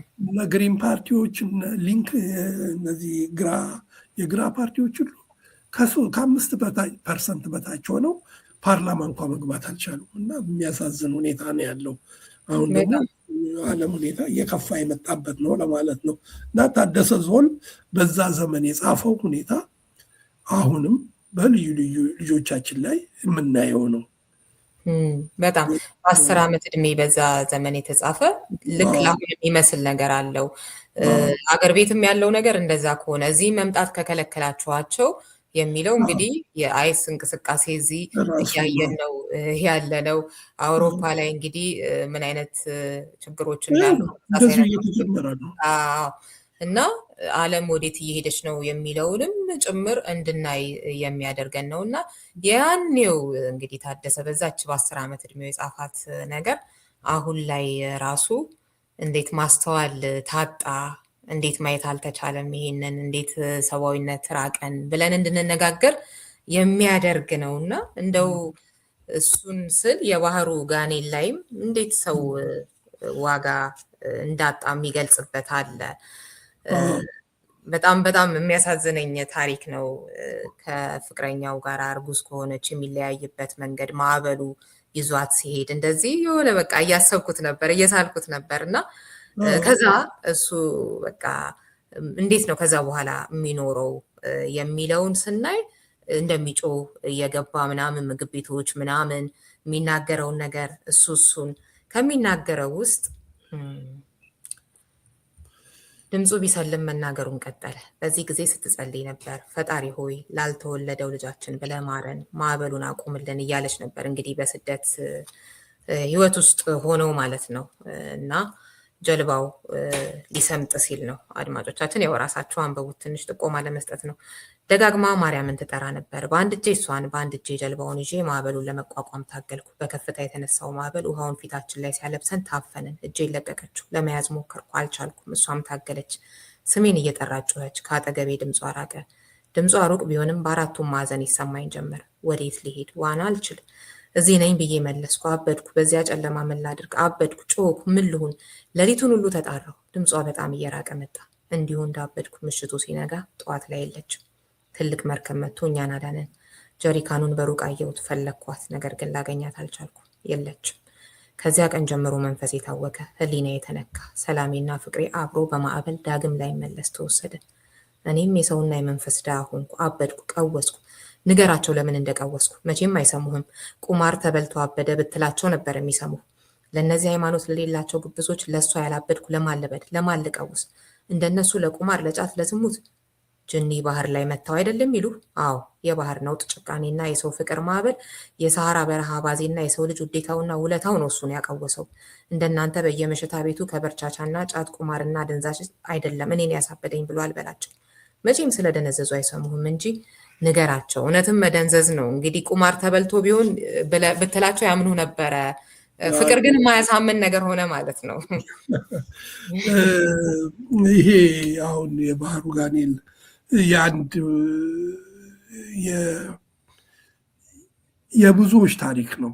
እንደዚህ አይነት መርከብ ላይ መስመጥ ምን ማለት የተረፈው ወይም ባህር ላይ ወይንም ሰሃራ ላይ ሰው ሞቶ ጥለው መሄድ ምናምን የተለመደ ነው። ግን የእኛን እህቶች በጣም ነው ማደንቃቸው። የእኛን ሴቶች ለምን እንደማደንቃቸው ታውቂያለሽ? ብዙ ጋር ተነጋግሬበታለሁ።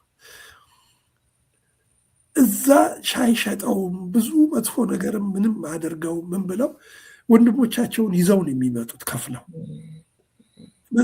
እዛ ሀገር ገንዘብ ያለው ሴቶቹ ናቸው፣ ስራ ስለሚሰሩ በየቦታው ይዘው ነው የሚመጡት። እና ብዙ ያልተነገረላቸው ብዙ ያልተጻፈላቸው ጀግና ሴቶች እዚህ ሀገር አሉ። እና በየመንገዱ የደረሰባቸው ስቃይ፣ የኖሩት ሁኔታ አንዳንድ ጊዜ በጣም የሚገርም ነው። እና የእኛ ሴቶች የከፈሉትን መስዋዕትነት ልንዘነጋው የሚገባ አይደለም።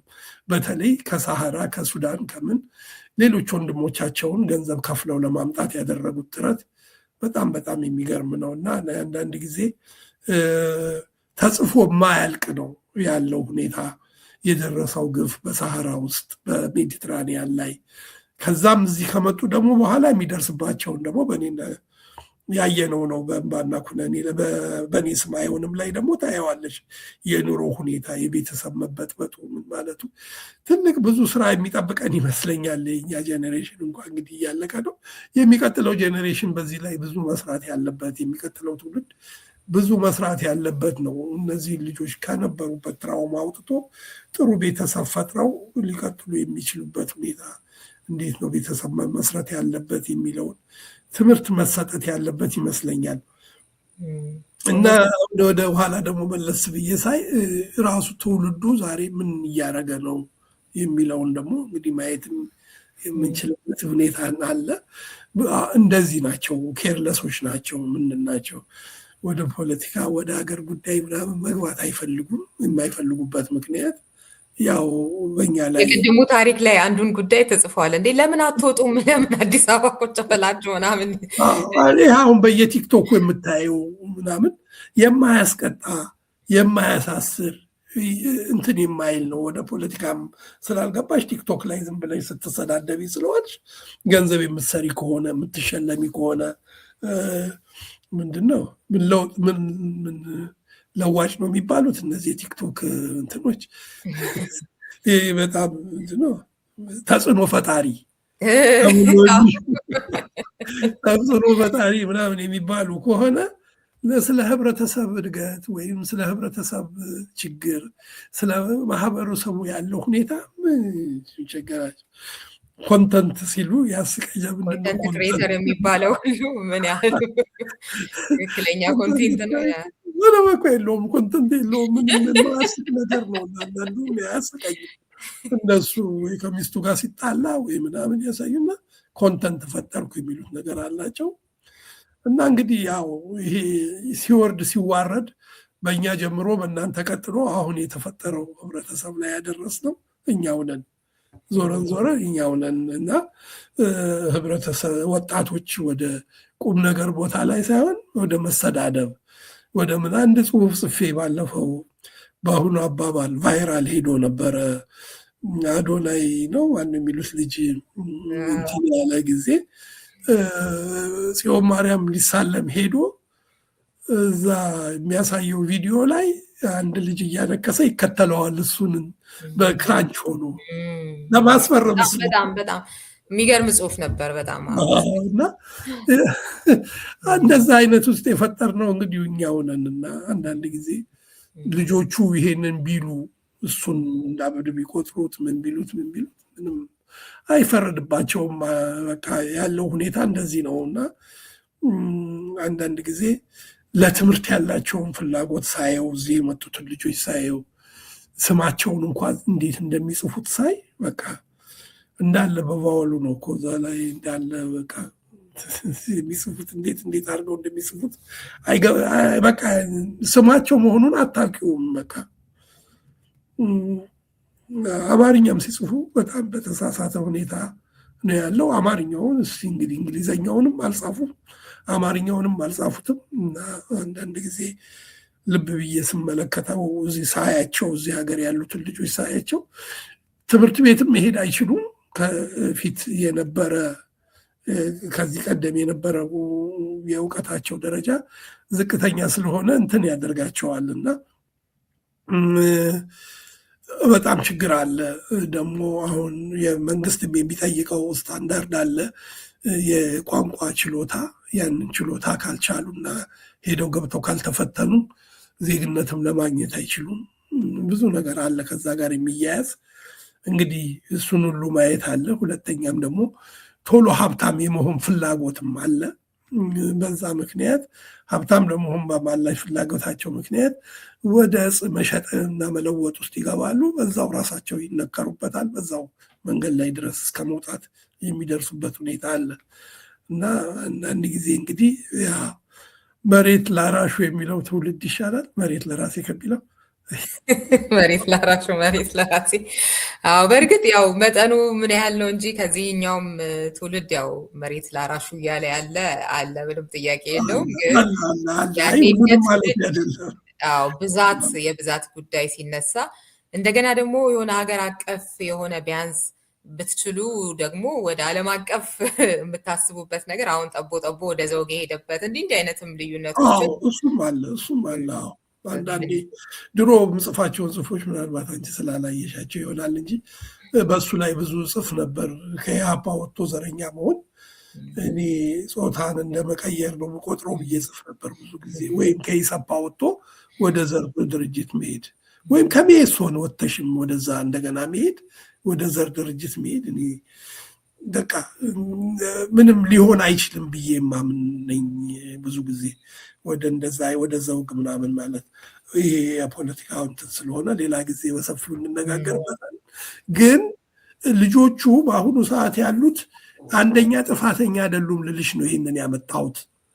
የተቀጡት በእኛ ጥፋት ነው። እኛ ላይ በደረሰው ቅጣት እነሱ ፖለቲካ ውስጥ እናንተ ገብታችኋል እኮ ከኛም በኋላ ያላችሁት በጣም የምታንሱት። ምናልባት በእኛና በአንቺ መካከል ሌላ አንድ ጀኔሬሽን ሊኖር ይችላል ብዬ አስባለሁ። ግን እናንተ ገብታችሁበታል። 97 ላይ የነበረው ሁኔታ ብዙ ነገር አይተናል እኮ አልነበረም ማለት አይደለም። ግን በዛ ጊዜ ደግሞ የበለጠ ከኛ ጊዜ የበለጠ ደግሞ እንደገና ዝም እንዲል ተደረገ። አሁን የምታየው ሁኔታ የዛ ሁሉ ውጤት ነው፣ የመቀጣት ውጤት ነው። በቃ ከኛ በፊት የሆኑት ምንድን ነው የሚለውን ነው ብዙ ጊዜ ልጠቅስ የምፈልገው ይሄንን ነው። እና ወጣቶቹ በአሁኑ ጊዜ እዚህም ያሉት እምባና ኩነኔ ላይም አሁን የሁለት ትውልድ ወግ ብዬ ያቀረብኩትም ልጆቹ የሚያስቡት አስተሳሰብና እኛ የምናስበው አስተሳሰብ ልዩነት አለው፣ በጣም ኃይለኛ ልዩነት አለው። የአሁኖቹ ደግሞ ከዛም ይብሳሉ፣ በጣም ይብሳሉ። በጣም የሚያሳዝንሽ ነው። እዚህ ጀርመን ያሉትን ሰዎች ብታይ፣ በነገራችን ላይ ጀርመን ነው አይደለም ከፍተኛ ተሳዳቢ የቲክቶኮቹ ያሉት እዛ ይበልጣል። ኦኬ አንተ ስለምታውቃቸው እኔ ከየት እንደሆነ የጀርመኖቹ ስለማላውቅ የኛዎቹን ስለሆነ የማውቀው እናንተ ጋር ያሉት አሉ፣ እኛ ጋርም አሉ ኃይለኛዎቹ። በጣም እሱማ ስድብማ መነጋገሪያ ሆነ እኮ አሁን በቃ በጣም በሚያሳዝን ሁኔታ እና ያውም እኮ በጣም 1 ሚሊዮን የሚደግፈው ሰው ያለው ወይም ፎሎወር ያለው ሰውዬ ከፍተኛ ተሳዳቢው ነው። እና አንዳንዴ ስድብ ሲያሸልም ባለፈው የእኛ ቲክቶክ ብቃት ይመሰለኝ አንዳንዴ ብቅ በይ እንጂ እኔ አሌክስ አብርሃ ምናምን ሆነን የከፈትነው አሌክስ ጋር 1-2 ብቅ ብያለሁ። ምንድን ነው መሰለ ሰዓቱ የእኛ 11 ስለሆነ ሰዓታችን ላይቭ የምንሆነው እሱ ሆኖብኝ ነው። እና እዛ ላይ ያቀረብነው ነጥብ ነበር ይሄ ብልግናን ማቆንጀት የሚል ጽሁፎች ብዙ አቅርበን ነበረ። ኤስቴቲክ ቡልጋሪቲ የሚል ጽሁፍ ማህሌት ይዛ መጣ። ከዛም በኋላ እኛ ደግሞ በአማርኛ ስንተረጉሞ ብልግናን ማቆንጀት የሚል ተርጉመ ነው ነበርና ብልግናን ማቆንጀት ምንድን ነው? እንዴት ነው? በአሁኑ ሰዓት ብልግና እየቆነጀ ነው ያለው። ስለተሳደቡ ብቻ ትልቅ ቦታ እሱ አይደለም የሚገርመኝ። እውነት ርዕዮት እንነጋገር ከተባለ እሱ አይገርመኝም። ስፖንሰሮቹ ናቸው የሚገርመኝ። ለአንድ ጸሐፊ ወይንም ለአንድ ተመራማሪ ለምናምን ስፖንሰር አያደርጉትም እና ለአንድ እንትን ሰው ያደርጋሉና በዛው ልክ ወጣቱ ላይ በዚህ በእምባና ኩነኔ ላይ የሽውን የወጣቶች ሁኔታ አሁን ደግሞ የበለጠ ወርዷልልሽ ነው። የበለጠ ዘግቷል። የበለጠ ሁኔታ ሆኗል። እነሱም ሀይ ባይ አጥተዋል። ተጽዕኖ ፈጣሪዎች ሆነዋል። በፖለቲካውም ዛሬ የፈለገ ፖለቲከኛ ሄዶ ለአንድ ሰው መኪና መሸለም አይችልም። አንድ ቲክቶከር የሚችለው በጣም ነው የሚያሳዝነው። በጣም እንዳልከው አሁን የአሌክስ አብርሃም የሌሎችም እንደዚሁ ወደ መልካም እንዲሄድ ማህበራዊ ሚዲያው የሚሞክሩ ሰዎች እሱ ጥረት መጠናከር አለበት። ያው እኛም እስካሁን ላይቭ አልጀመርንም እንጂ እንዲህ የተለያዩ ፖስቶችን እንለጥፋለን ቲክቶክ ላይ። በቅርቡም እንጀምራለን ብለን እናስባለን። ብዙ ጊዜ ጆይን ላደርጋችሁ አስብና እንዳልኩ ተመሳሳይ ሰዓት ስለሆነ የተጀመረው የአሌክስ የምንገባበት ሰዓት እንጂ በጣም አሪፍ ነገር ነው። አሪፍ ፕሮግራም ነው የተጀመረው። ከኛም ደግሞ ሪዮት ቴዲ ሪዮትም ጀምረዋል። አንድ ፕሮግራም አለው። ሁላችሁም መጀመር አለባችሁ። ወጣቱን አማራጭ መስጠት መቻል አለብን። እውነቴን ነው የምልሽ። የስድድቡ መድረክ ብቻ እንዲሰፍን እና ወደዛ እንዲሄዱ አሁን ለጊዜው እነሱ ናቸው የሚያሸንፉት፣ ብዙ ተጋፊ ያላቸው ምናምን። ግን ከጣርንና ከነገርናቸው የማይሰማ ወጣት የለም። ወጣቶቹ ሊመለሱ የሚችሉበት አለ። ይሄ ማለት ግን አንድ ትልቅ ስህተት አለ። አዲስ የመጣን ፕላትፎርም አዲስ የመጣን ወይም ፌስቡክን ወይምን የመሸሽ ጠባይ ያለን ሁልጊዜ ከድሮ ጀምሮና አሁን እዛ ላይ ብዙ ሰው ሲመጣ ላይም እንትን ላይ ማለት ነው። የእኛ ፕሮግራም ላይ ይመጣሉ፣ ብዙ ታዋቂ ሰዎች ይመጣሉ፣ እንጠራለን፣ እንጋብዛለን፣ እንትን እንላለን። ግን የእኛ ብቻ በቂ አይደለም። ሰኞን አንዱ ሊይዘው ይችላል፣ ማክሰኞን ሌላው፣ ሮብ እያለ ሁላችንም ገብተን ግን መታገል አለብን። አትሊስት ማስተማር የምንችለውን ነገር ማስተማር አለብን እንጂ ሌላው ሳይቀር አሁን ዶክተሮች ምናምን የከፈቱት አይቻልም። በጣም ጥሩ የሆነ ሌሎችም እንደዚህ እኛም ጋር እየመጡ እነሱ እንትን ይላሉ፣ ያስተምራሉ። ባለፈው ይሄ ማልበርግ የሚባል እንትን ቫይረስ ጊዜ በደንብ እኛ ጋር መጥተው ለብዙ ሰው ተጨባጭ የሆነ ማስረጃ ሰጡ። ሌላም ይታገላሉ እና እናንተም መምጣት አለባችሁ። ሁላችሁም ብዙ ናችሁ ደግሞ አሜሪካ ያላችሁትና መተን ወጣቱ እውነት ነው። ኮምፕሌን በማድረግ አይደለም እንዲህ አይነት ነገር የሚቀረፈው፣ በገብተህ የራስን አስተዋጽኦ በማድረግ ነው እና ልክ ነው። በጣም በሱ አምናለሁኝ። እንደው የበፊቱንና የአሁኑን እንደው የባሰበት መምጣቱን ስናይ በብዙ ነገር በተለይ ከሞራል አንጻር ነውር የሚያሸልምበት ቅድም እንደጠቀስከው አይነቱ ነገር መንሰራፋቱን ስናይ እጅግ በጣም የሚያሳዝን ጊዜ ላይ ነን። በሌላ በኩል ደግሞ አንዳንዴ እንረሳዋለን። ማለት ልክ አሁን ሁሉም ነገር የመጣ ይመስላል እና እንደው መጽሐፍህም ላይ ሳነብ ፓሪ ሞድ ለብሳለችን ልክ አሁን ይመስላል። ለምሳሌ ትንሽ ላንብበው። ወቅቱ የንጉሱ ዘመን ማክተሚያ አካባቢ ሲሆን አዲስ አበባ ውስጥ እገሌ ገሌን ገደለው፣ በጩቤ ተወጋ፣ ገሌ ህይወቱን አጠፋ፣ ተሰቀለ፣ ተገደለ የሚሉ ተባራሪ ወሬዎች የህዝቡን ሰላማዊ ኑሮ በተደጋጋሚ ያደፈርሱት ነበር። በከተማ ውስጥ የሚፈጸመውና የሚወራው ወሬ ሁሉ የሚያስፈራ ነበር። ተክለ ሃይማኖት አካባቢ መንግስት ሰው ሰቅሏል አሉ። ምን አርጎ? ሌላው ይጠይቃል። እህቱን ደፍሮበት አልጠቀልል ቢለው ደፋው። የት አባቱ እንኳን ከመሰቀሉ በፊት ፎክር ነው አሉ የተሰቀለው። ምን አለ?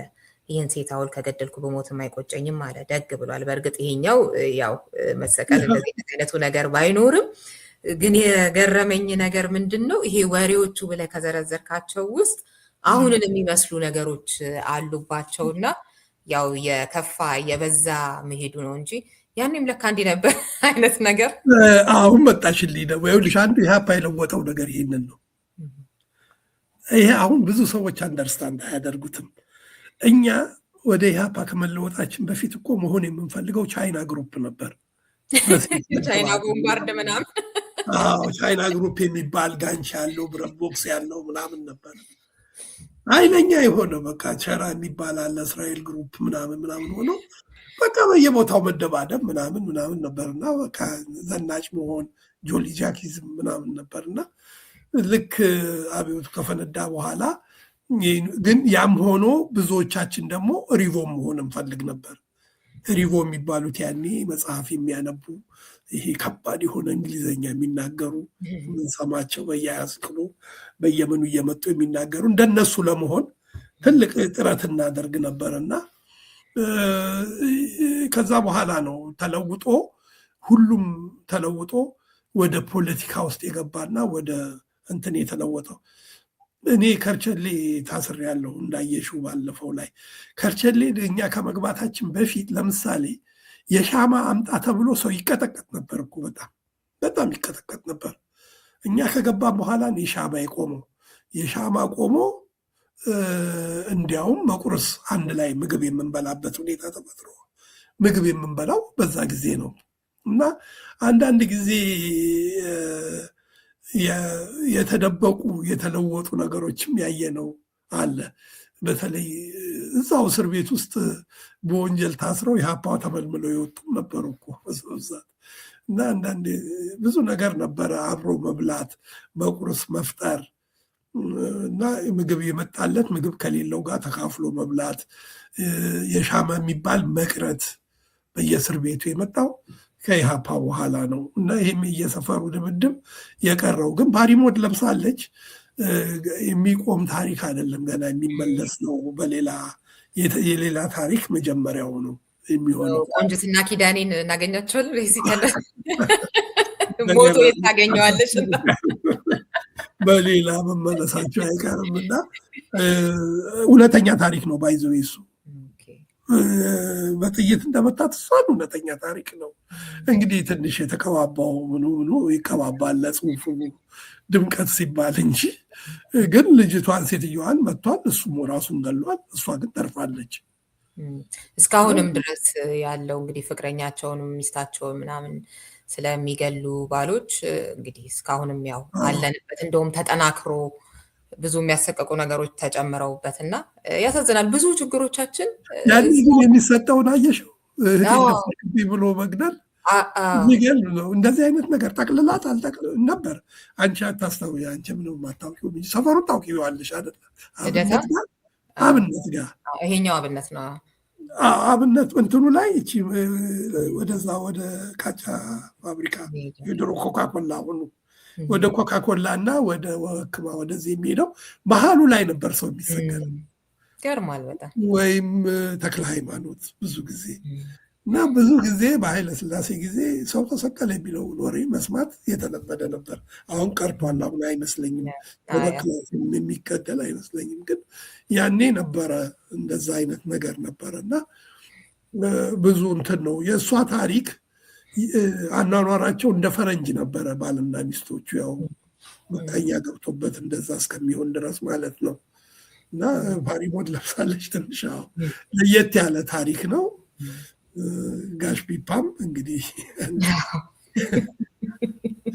በጣም አንብቡት አድማጮቻችን። እምባና ኩነኔ ማለት ወዳለሁ። በዚህ አጋጣሚ ወደ ሌላ ሳላልፍ የት ነው የሚገኘው የሚለውንም ለአድማጮቻችን ብትነግራቸው። እምባና ኩነኔ የለም፣ አሁን ያለው ተሽጧል፣ ገበያ ላይ የለም።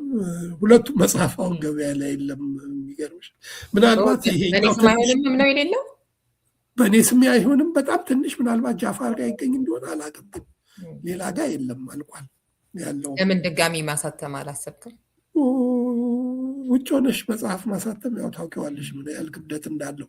ስትሄጂ ያልቃል፣ ስትመለሽ ይቀመጣል። ምክንያቱም እዛ በምትሆኝበት ጊዜ ኢንተርቪው ትሰጫለሽ፣ ምን ትያለሽ፣ ይኖራል። እና በአሁኑ ሰዓት ደግሞ ብዙ መጽሐፍ ይጻፋል። አንደኛ ማሳተሚያውም በጣም ውድ ነው፣ ያለውም ሁኔታ ውድ ነው እና ያለው እንዲያውም ቶሎ መጽሐፍ ከተሸጠልሽ ነው፣ ካልተሸጠም ደግሞ መጉላላቱ ብዙ ነው። በሄድሽ ቁጥር ምናልባት የሚያናድደው ነገር ምንም አልተሸጠም ዛሬ ተብለሽ ስትመለሺ ምናምን በጣም እንትን ይላል። ምናልባት ውጭ ላለነው ሰዎች ያው በውጭ ሀገር ገንዘብ ስለምንኖር ከባድ ላይሆን ይችላል። የኢትዮጵያ ደራሲያን ያለባቸው ስቃይ፣ ከፍተኛው መከራ መጽሐፍ አትመው ራሳቸው እየዞሩ መሸጥ፣ ራሳቸው በየቦታው ማድረስ፣ ራሳቸው መቀስቀስ፣ ራሳቸው ሁሉን ነገር መስራት ነው። እና አንዳንድ ጊዜ በጣም ነው የማዝነው እዛ ላሉት ደራሲያን። ብዙዎቹ እንደምታያቸው ራሳቸው አሳትመው ራሳቸው ምን ብለው ሁሉን ነገር የሚያደርጉትና ስፖንሰርም የሚያገኙ አይደሉም። ስፖንሰር የሚያገኙት ቲክቶከሮች፣ ዩቱበሮች ናቸው እና ደራሲያንም ነው። ምናልባት ይሄም ድክመት ይመስለኛል። ደራሲያኖችም ለምን ዩቱበር እንደማይሆኑ አላውቅም። ለምን ቲክቶከር እንደማይሆኑ ቢሆኑም ያው ነው እኮ ያው ኮንቴንቱ ይሄ ሲሪየስ የሆነ የሚጠቅም ምናምን ልስራ ስትል እሱ ላይ አይመጣም፣ ሰው አይመጣም።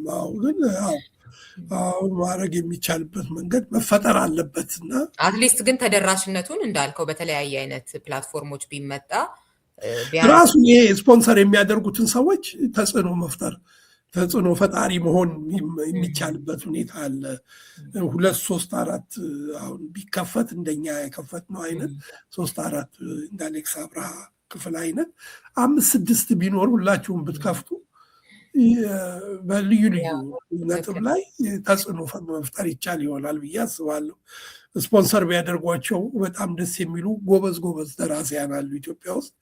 ስፖንሰር ለነሱ ከማድረግ ለሌላው ከሚያደርጉ ለነሱ ቢያደርጉ እና መጽሐፋቸው እንዲታተም ቢያደርጉ በጣም እንትን ነው። ግን ልጆቹ ጽፈው መጽሐፋቸውን የሚያተሙበት ገንዘብ አጥተው ምን የመሰሉ መጽሐፍት ቁጭ ያሉበት ነው። እዛ ሀገር ያየሁት በነበርኩበት ጊዜ አሁን 2 ወር ነበርኩ ኢትዮጵያ ውስጥ። አሁን ጃንዋሪን እና ዲሴምበር እና ጃንዋሪ ኢትዮጵያ ነበርኩኝ እና ምን የመሳሰለ ትልልቅ ደራሲያን ሊሆኑ የሚችሉ ወጣቶች ማሳተም ያተው ቁጭ ያሉበት ሁኔታ ነው ያለው። ስፖንሰር የሚያደርጋቸውም የለም፣ ምንም የሚያደርጋቸው የለም። እና ብዙ ጊዜ ላሳስብ የምወደው ስፖንሰር የሚያደርጉት ሰዎች እነሱንም ቢያዋቸውና እነሱንም ቢያደርጓቸው ምናልባት ሀገሩን ወጣቱን ለመለወጥ የሚደረገው ትግል ላይ ትልቅ አስተዋጽኦ ማድረግም ነው ብዬ አምናለሁ። እውነት ነው። በጣም እንደዛውም ትልቅ አስተዋጽኦ ነው። የማንበብ ባህልን ማበረታታቱም እንደገና መልካም የሆኑ ነገሮች እንዲበረቱ ያኛው እየኮሰመነ እንዲሄድም ለማድረግም አመቺ ከሆኑ መንገዶች አንዱ ይሄው ነው እና እኔም አሰምርበት ፈልጋለሁ። እንደው የሰፈር ነገር ቅድም ሲነሳ አብነትን ስትል ልደታም እንደዚሁ ሰፈር ስለሆነ በጣም መቼም ድሮ ስለምን ልጽፍልሽ ፈልግ ስለተወለድኩበት ስላደግኩበት ነው እንዳትል። ብዙ እኮ አልኖርኩም፣ ግን የሚገርምሽ እኮ አሁን ሳስበው እኔ ብዙን ዘመኔን ጀርመን ነው የኖርኩት። እንግዲህ ከ30 ምናምን ዓመት በላይ ጀርመን ነው የኖርኩት፣ 30 ምናምን ዓመት። ግን ያቺው ትብትሽ የተቀበረችባት ሰፈሪ ስለሆነች ትዝታዋ ምኗም ጎልታ የምትመጣ ነች። በጣም ነው የሚገርመኝ። እውነቴን ነው የምልሽ። አሁን ምናልባት ከዛ 17 18 ዓመት ሲሆነኝ ነው የወጣሁት። በቃ ከዛ በኋላ አልተመለስኩኝም። ይገርማል። ግን በቃ በጣም እንደ ትልቅ ነገር ነው የሚታየው እና ሁልጊዜ ልደታ ስል አንዳንድ ሰዎች በቃ የኤሌ ልጅ ይላሉ። ያው ልደታ ኤሬ አይደለም የሚሉት ኤሌ ነው የሚሉት። እንትና ደሳለኝ ኃይሉን ኤሌ ነው የሚለው ልደታ ኤሬ። እና እዛ አካባቢ ያለው ሁኔታ ሁሉም የየሰፈሩን ይጽፋል አይደለም፣ በየሰፈሩ ሁሉም ይጽፋል። እንግዲህ እኛም ያው የልደታ አሌክስ 4 ኪሎ ነው 4 ኪሎ አሌክስ አሁን እሱ እንግዲህ አስቢ አሌክስ 4 ኪሎ እንትን አይልም። ብዙ ጊዜ ማስረሻ ስለ ቀጨኔ እንደዚህ እያልን ጥሩ ነው። ሰፈሮቹም ሐውልት እየቆመላቸው ነው እና ጥሩ መንገድ ነው። እንግዲህ ለሚያስታውሰው ይኖራል፣ የምናስታውሰው ነገር ይኖረናል። ትናንትና እንደ ጥሩ እንትን አይቼ ነበር። አሌክስን አላየሽም? አንዴ የተሰራ የተሰራ ስለ አሌክስ እቃውን በጋሪ ይዞ ሲሄድ ሲጎትት ቤት በኋላ ይፈርስበታል። ከ4 ኪሎ ካዛንቺስ ከካዛንቺስ አሁን ደግሞ ወደ ሌላ ቦታ እና እሱ ራሱ ሼር አድርጎት ሳየው በጣም ገላጭ ነው። ደግሞ ገላጭ ነው። መጽሐፍ ነው በሞላ የተሸክሞ የሚሄደው ከኋላ የሚጎትተውና አንድ አሮጌ የድሮ ቴሌቪዥን በጣም የሚገርም እኮ ነው። ከዛ ተሰዶ እንደገና ደግሞ ሲከተለው በጣም የቤት መፍረስ ምናምን ጉዳይ በጣም የሚገርም ነው። እኔ ራሴ ቤት የፈረሰ ነው ይመስለኝ። አሌክስ ቤት ሲሄድ እዛ ነው የምኖረው። በዩ ማታ ለመተኛት ወደ ቤት ሄዳለሁ እንጂ የምውለው ካዛንቺስ ነበረ። ቤቱ እሱ ጋር ነበር። ወር ብቀመጥ 3 ሳምንት እዛ ነኝ። አንዱን ሳምንት ነው ሌላ ጋር። በጣም የሚያመች ነገር ነው። እዛው እንበላለን፣ እዛው እንሰበሰባለን። በቃ ደስ የሚል ታውቂያት እሷም አሁን አዲሱ ከሆነ አላውቀውም፣ የበፊቱን አውቀዋለሁኝ። የካዛንቺሷን አላውቅም። ምናልባት እንግዲህ ከ10 ስንት ዓመት በፊት ማለት ነው። 5 ዓመት በፊት የነበረው ከሆነ አውቀዋለሁ። አለም ካፌ አካባቢ ነው። አሁን እሱ በሞላ ፈርሶ የለም አሁን። እና እዛ ነው እንግዲህ መጀመሪያ የጀመርነው እዛ ነው። መጽሐፉ ላይ አለ መሰለኝ የሆነ ቦታ ላይ ስለ አሌክስ ስጽፍ እሱን ነው የጻፍኩት። እና እንደ ድንገት ተገናኘን። አንድ አስማማው ኃይሉ የሚባል ታውቂዋለሽ አይደለም? እሱ ነው ከመሞቱ በፊት ኢትዮጵያ ስትሄድ እሱን እንድታገኘዋለኝ ተገናኘን። በዛው ገብቼ ቀረሁ። ይኸውልሽ ደስ ይላል እንደዚህ አይነቱ ነገር። በዛ ላይ ደግሞ ጸሐፊዎች እርስ በርስ እንደዚህ አይነት መዋደድ፣ መከባበር አሪፍ አርአያነትም ጭምር ነው እና ደስ ይላል። በጣም ደስ ይላል። አንዳችሁ ስለሌላችሁ የምትገልጹትን ነገር ሳይ እንደዚህ ቆንጆ ወጣቶችም የምናገኘው እዛ እሱ ጋር ስንሄድ ነው። እሱ ወጣቶችን በጣም ስለሚረዳን ያው ታውቂዋለሽ በብዛት የእሱን ጸባይ እና በዛ ነው እንግዲህ ወደዛ አዲስ አበባ ከሄድኩ በኋላ ከ30 ምናምን ዓመት በኋላ ነው የሄድኩት። አዲስ ነው የተቀላቀልኩት። ብቻ ለማንኛውም ልደታን እስኪ ልደታን ሽጉጤ ደሜ ላይ እንደዚህ ይገልጻታል ጋሽ ቤልጅግ። ላንብብላችሁ። ይህ የምተርክላችሁ እውነተኛ ታሪክ የተፈጸመው እዚያው ልደታ ውስጥ ነው። የልደታ ክልል በውል ተለይቶ አይታወቅም። መንፈሳዊው የልደታ ክልልና ደርጋዊው የቀበሌ ክልል ልዩነታቸው የሰማይና የምድር ያህል ነበር። ከአሮጌው አውሮፕላን ማረፊያ አንስቶ እስከ ሰንጋተራ፣ ከተክልያ አንስቶ እስከ ጨርቆስ ሁሉም ልደታ ነው። የዚያ ሰፈር ሰው እንኳን ክርስቲያኑ እስላሙን ቢሆን ልደትዬን ብሎ ከማለ ውሸት የሚባል ከአንደበቱ አይወጣም። የልደታ ልጆች ልደታን እንደ ሁለተኛ እናታቸው ነው የሚቆጥሯት። አንዳንዴም ልደትዬን ከሃይማኖት ተቋማት መጠሪያ ይልቅ የአባቱ ስም አድርጎ የሚቆጥር ነዋሪ ያጋጥማል። አወይ የልደታ ትዝታ ስንቱን ነገር ያስታውሳል እባካችሁ። ባልቻ ሆስፒታል ብስክሌት መንዳት የተማርንበት ቦታ፣ ዋና ለመማር አቫሲየን መሄድ፣ እግር ኳስ ለመጫወት አሸዋ ሜዳ፣ ለጥምቀት ልደታን ማውጣትና ማስገባት የግንቦት ልደታ፣ ተስፋ ኮከብ፣ ባልቻ አባ ነፍሶ፣ ቢሪሞ፣ ቶሎሳ ሰፈር፣ ፍርድ ቤት፣ ማህበረ ሰላም እድር፣ ደግሞም የእድሩ ለፋፊ ማሙዬ ከጠዋት የእድር ልፈፋው ጋር የቱልቱላ ጩኸት፣ እድሩ ምኑ ተዘርዝሮ ያልቃል እያልክ ትገልጸዋለህ። እና እንደው እዚህ ጋር ራሱ ያኔና አሁንን ልዩነቶቹን ማየት ይቻላል እና ከሃይማኖትም አንጻር ማለት ነው። ያው በፊት እንግዲህ ባህሉ የተጫነው አይነት ነገር እና ብዙም ሃይማኖቶች ውስጥ አስምሮ የመንቀሳቀስ ነገር የሌለበት አይነት ነገር ከዚች ጋር የምትገልጻት አለች። ከሃይማኖት ተቋም መጠሪያ ይልቅ የአባቱ ስም አድርጎ የሚቆጥር ነዋሪ ያጋጥማል። አንዳንዴም ልደትዬን ብለህና ያው ስማ የሚጠሩ አሉ። አሁን ለምሳሌ ጌዲዮን ልደታ ምናምን ተብለው አሌክስ ልደታ ምናምን አላየሽም? በቃ የአባት ስማቸው እኮ አይታወቅም። እንትና ልደታ በሚለው ዘልደታ ምናምን በሚለው የተጠሩ ልጆች አሉና አንዳንዴ ከዛ ጋር የተያያዘ ነው። እሱ ላይ አሁን የምታየው ልደታ ማለት የቱ ነው የሚለውን ነው። በእኛ ዘመን የነበረውን ቀይ ሽብር በነበረበት ሽጉጤ ደሜ በተፈጸመበት ዘመን ሰፊ ነው። አሁን ብዙ ቤተክርስቲያኖች ስለተሰሩ እንትኑ እየቀናነሰ መጥቷል በየቦታው። ግን ልደታ ብትሄጂ እስከ ሰንጋተራ ድረስ ልደታ ነው የሚባሉ የሚመጡት ወደ ልደታ ስለሆነ ነው። ሰፈሩ ሰንጋተራ ሊሆን ይችላል፣ ግን መንፈሳዊ እንትኑ ወደ ልደታ ነው። ወደ ኦልድ ኤርፖርቱን ብትሄጂ ወደዛው ነው የሚቀላ። የልደታ ልጅ ነው የሚሉት። እንደዚህ መንፈሳዊ የልደታ እንትን ሰፊ ነው ለማለት ነው። ከፍተኛ 22 ብቻ ሳይሆን ከፍተኛ 4ም ከፍተኛ 3ም ምንም ይጠቃለላል። ከፍተኛ 21ም ብዙ ነው፣ ሰፊ ነው እንትኑ ለማለት ነው። ግን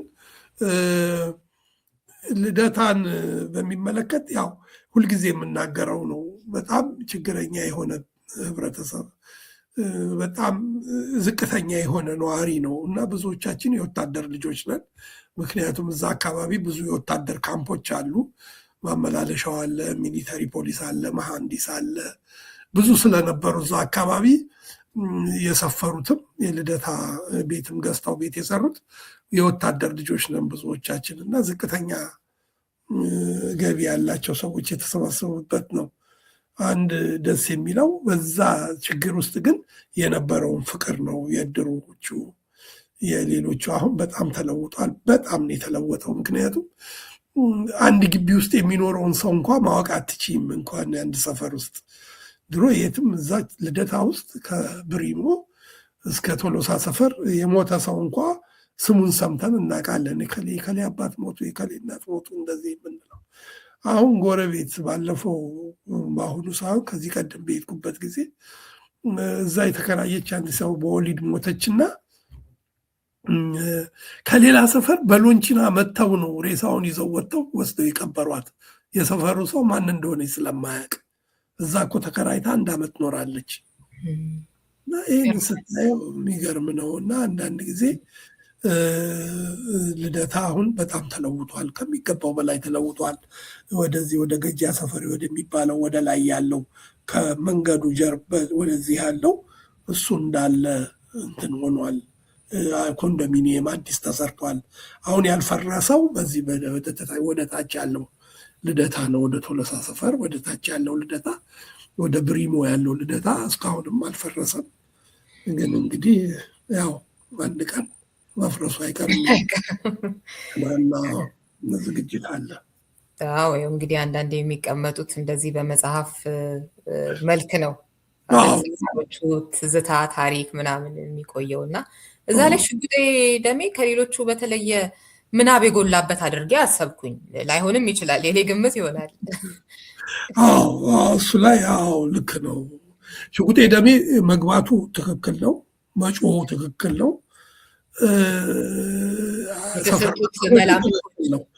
ግን ሌላው ይሄ ፍካሪ ኢየሱስ መነበቡ ሰዎች እንደዚህ የተደረገው ነገር ሁሉ ትንሽ እንዲያምር ተደርጎ ተሰራ። ሌሎች ሰዎች በሌላ ሊጽፉት ይችሉ ይሆናል። ግን ሽጉጤ ደግሞ እውነተኛ ታሪክ ነው። አሁን ብዙ ሰዎች ይጽፉልኛል እኮ እናውቀዋለን በህይወት ነው የሰንጋ ተራ ሰው ነው ምናምን ብለው የሚጽፉም አሉ። እኔ ሰውየውን አላውቀውም፣ ግን ታሪኩ እውነተኛ ታሪክ ነው። 3 ቀን በደንብ ተረብሸናል። እንዴ ደግሞ አዲስ አበባ ያኔ ትንሽ ከመሆኗ የተነሳ የሽሮ ሜዳም ልጆች ሽጉጤ ደሜን ያውቁታል፣ ቦሌም አካባቢ ያውቁታል፣ ተክለ ሃይማኖትም ያውቁታል። ባይዘዌ ሆላንድ ኤምባሲ ጋር እኮ ልደታ አዲስ አበባ ያልቅ ነበር። አሁን እንዳለው እዚህ ጦር ኃይሎች አልፈሽ እኔ ራሴ በማውቀው ከጦር ኃይሎች በኋላ ሆላንድ ኤምባሲ ያለ አይደለም፣ ከሱ 20 ሜትር 30 ሜትር እኔ ሚዳቆ ምናምን አይቻለሁ እዛ ውስጥ። አሁን እንግዲህ ከዛ በኋላ 10-15 ኪሎ ሜትር ብትሄጂ ከተማ ነው።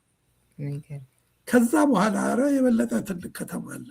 ወደዚህ ወደ ቤተል የሚሉት ወደ አየር ጤናማ የትና የት። እኛ ድሮ ቀራኒዮ እኮ ሩቅ ነው ተብሎ ቀብር አይኬድም ነበር። አሁን ቀራኒዮ ከተማ ነው ማለት ነው። ብዙ ለውጥ አለ፣ ብዙ እንትን አለ፣ ብዙ ያየነው ለውጥ አለ። እሷ ከተማው ሰፍቷል፣ የሰው ነዋሪም እና ልደታን አሁን እኛ በምንስለው የአሁኖቹ ሰዎች አይስሉትም። በጣም ልዩነት አለ። የሰው ቁጥር በጣም ብዙ ነው። በጣም በየቤቱ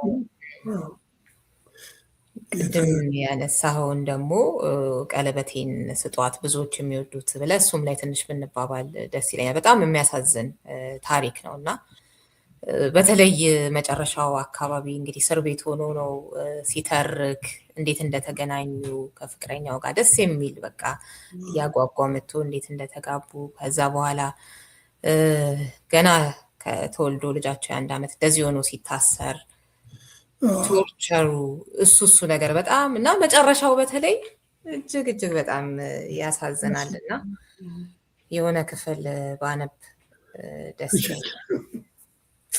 እኔም እንደገና ነው እኮ የምሰማው። ብዙ ዘመን ነው አንድ መጽሐፍ ስትጽፊ ሌላ መጽሐፍ ስትጽፊ የመጀመሪያው ከጭንቅላትሽ ይወጣል። አሁን ቀለቤ እምባና ኩነኔን በእኔ ስም አይሆንም ሸፍኖታልና አሁን ስታነቢው እንደ አዲስ ነው የምሰማው እኔም ራሴ አይደል? አዎ ረጅም ጊዜ ስለሆነ ልክ ነው። አንድ ቀን ወደ ማታ ላይ እንደተለመደው ከደርግ ጽሕፈት ቤት ይቺ መኪና የሚገደሉትን እስረኞች ለመውሰድ መጣች። ስም ይጠራ ጀመር። የእሱ ስም የመጀመሪያው ነበር። ተነስቶ ቆመና ፈገግ አለ። የመጨረሻው ቀን መድረሱን በማይረሳ ፈገግታው ገለጸልን። ስለ ራሱ ስቃይ፣ ለቅሶ ወይም ሐዘን አልታየበትም። ምንም አላለም። ብቻ በዘወትር ፈገግታው አነጋገረን። በኪሱ የነበሩትን ንብረቶቹን ሰጠን። ከበሩ ለመውጣት በቆሰለ እግሩ እየተውተረተረ ጉበኑ ላይ እንደደረሰ ዞር ብሎ የሰርግ ቀለበቱን አውጥቶ እሁድ ስትመጣ ለዝናሽ ቀለበቴን ስጧት አለና ወደኛ ወረወረው። አንድ ነገር እለምናችኋለሁ፣ የምግብ ሳህን እንዳትመልሱላት። በድንገት መኪና ውስጥ ገብታ ትሞትብኛለች። በሰማይ ቤት እንደምጠብቃት ንገሩልኝ። እዚህ ምድር ላይ ያልጨረስነውን ፍቅር እዛ እንጨርሰዋለን። በጣም እንደምወዳት ንገሩልኝ አደ ብሎ ለማለት የፈለገውን ሳይጨርስ እየገፈታተሩ አስወጡት። እየጮኸ እሁድ ዕለት ተጠንቅቃችሁ ንገሯት ሲለን ከሩቅ ተሰማን ይላል። እና በቃ ምን አይነት እንግዲህ እሱ ወደ ሞት እየሄደ ነገር ግን እሷ የእሱን መሞት ሰምታ መረበሿ የበለጠ የሚረብሸው ከመሞቱ እና በጣም የሚያሳዝን ታሪክ ነው። ቆንጆ አድርገህም ነው የጻፍከው እና እሱም ላይ እንግዲህ ተመሳሳይ ብዙ እንደዚህ አይነት ታሪኮች የምታውቃቸው እንደሚኖሩ አስባለሁኝ። ያው እሱን እንዳልከው የተወሰነ አይነት ነገር ጨምሮ መጻፍ ካልሆነ እና ትንሽ እስኪ በልበት እሱም ላይ ከኔ በኋላ እንዲያውም የተጻፈ መጽሐፍ አለ ኢንተርቪው እንድታደርጊው የምፈልገው ሳላወር ሳላልፍም የሚል እዛ ዲሲ ይሸጣል። ሰምተሽዋል? አዎ አንብቤዋለሁ። በጣም በጣም በጣም የሚያሳዝን ግን አለ በህይወት አብረን ነው አለ። አዎ መላኩ አለ። ኦኬ ኢንተርቪው ልታደርጊ ትችያለሽ፣ ላገናኝሽ እችላለሁ። በጣም አብረን የታሰርነው እዛው ከርቸሌ ውስጥ እና እዛ ሐኪም ቤት የሚባል አለ። ደግነቱ እንግዲህ እስር ጥሩ አይደለም። ያው ላንቺ መንከራ ማንም ቢታሰር ጥሩ አይደለም። የእኛ ዘመን እስር ደግሞ መጥፎነቱ መገደልም አለው። ወጥተሽ በማንኛውም ጊዜ መገደል ይኖራል። የእኛ ግን ያው ብዙ ስለሆነ በቁጥሩ ብዙ ስለሆነ ነው እንጂ እስር ምንጊዜም መገረፍ ምናምን አይጠፋውም አብሮ። የእኛ ሀገር እስር ከባድነቱ እሱ ነው። መገረፍ ኖርማል ነው። ለእስረኛ መግረፍ ማለት ማሰቃየት፣ ቶርቸር ማድረግ ምናምን ብዙ እንደንትን የሚደነቅም ነገር አይደለም እና እኛ በእያንዳንዷ ቀን ጠዋት ስም ሲጠራ ድረስ መጨነቅ ነው። ስም የተጠራ አልተጠራ፣ ማታ ስም የተጠራ አልተጠራ መጨነቅ ነው። እንደዚህ አይነት 2 ዓመት 3 ዓመት መታሰር ምን ያህል ከባድ እንደሆነ አስቢ። ኤቭሪዴ ነው የምትጠብቂው። ኤቭሪዴ በተጠንቀቅ ነሽ ማለት ነው። አይታወቅም በምን ምክንያት የአንቺ ስም እንደሚጠራ የሌላው ሰው የሚጠራው። ካሱ በዛ አካባቢ ነው እንግዲህ ተጠርቶ የወጣውና የሞተው። ለሱ በቃ ምንም ያ አሁን ስለ ሐኪም ቤቱ ስነግርሽ እንዲህ መደዳ ነው፣ አልጋ አለው። ከርቸሌ ስታንዳርድ ነበር፣ በዓለም አቀፍ ደረጃ ያለ አይነት ነበረ እና በዛ ምክንያት ነው ከርቸሌ ሐኪም ቤት ያለው። እስር ቤቶች እኔ ሌላም ጋር ታስሬያለሁ። 5ኛም እኮ ታስሬያለሁ። 5ኛ ሐኪም ምናምን የለውም። እግርሽ ይተላል እንጂ ምንም እዛው ነው ወድቀሽ እና እዛ ደግሞ የምትተኘው ስክ ነው። ከርቸሌ አይደለም እልሽ እንትን 5ኛ እንዲህ ስክ ማለት ምንድን ነው? በዚህ ላይ ሰው ይተኛል፣ የአንቺ እጅ ላይ፣ አንቺ የሌላ ሰው እጅ ላይ ነው የምተኘው። አንዴ ከዛ ከላይ ከወጣሽ በቃ አለቀ፣ መልሰሽ መግባት አትችይም። ጥቅጥቅ ተደርጎ የመጨረሻው ሰው በግድ ገብቶ ነው የሚተኛው። በቃ በአንድ ወገን እስከ ማታ ድረስ እስከሚነጋ ድረስ መተኛት አይነት ነው ከእስረኛው ብዛት የተነሳ። ደርግ ጽሕፈት ቤት በጣም አሰቃቂ ነው። በጣም ትንሽ ክፍል ነች። 100 እንሆናለን፣ 70 እንሆናለን ምናምን። እኔ ትንሽ ጊዜ ቆይቻለሁ። ከዛ ከርቸሌ ነው። ከርቸሌ የተገረፍነው ወደ እንትን የገባ ነው፣ ሐኪም ቤት ውስጥ ነው የገባ ነው። ሻይ ለበንን እንትን ላይ የምታዩ በእኔ ስም አይሆንም፣ ሰውየውም እዛ ነበሩ እና ብዙ ጊዜ ያለ ነው።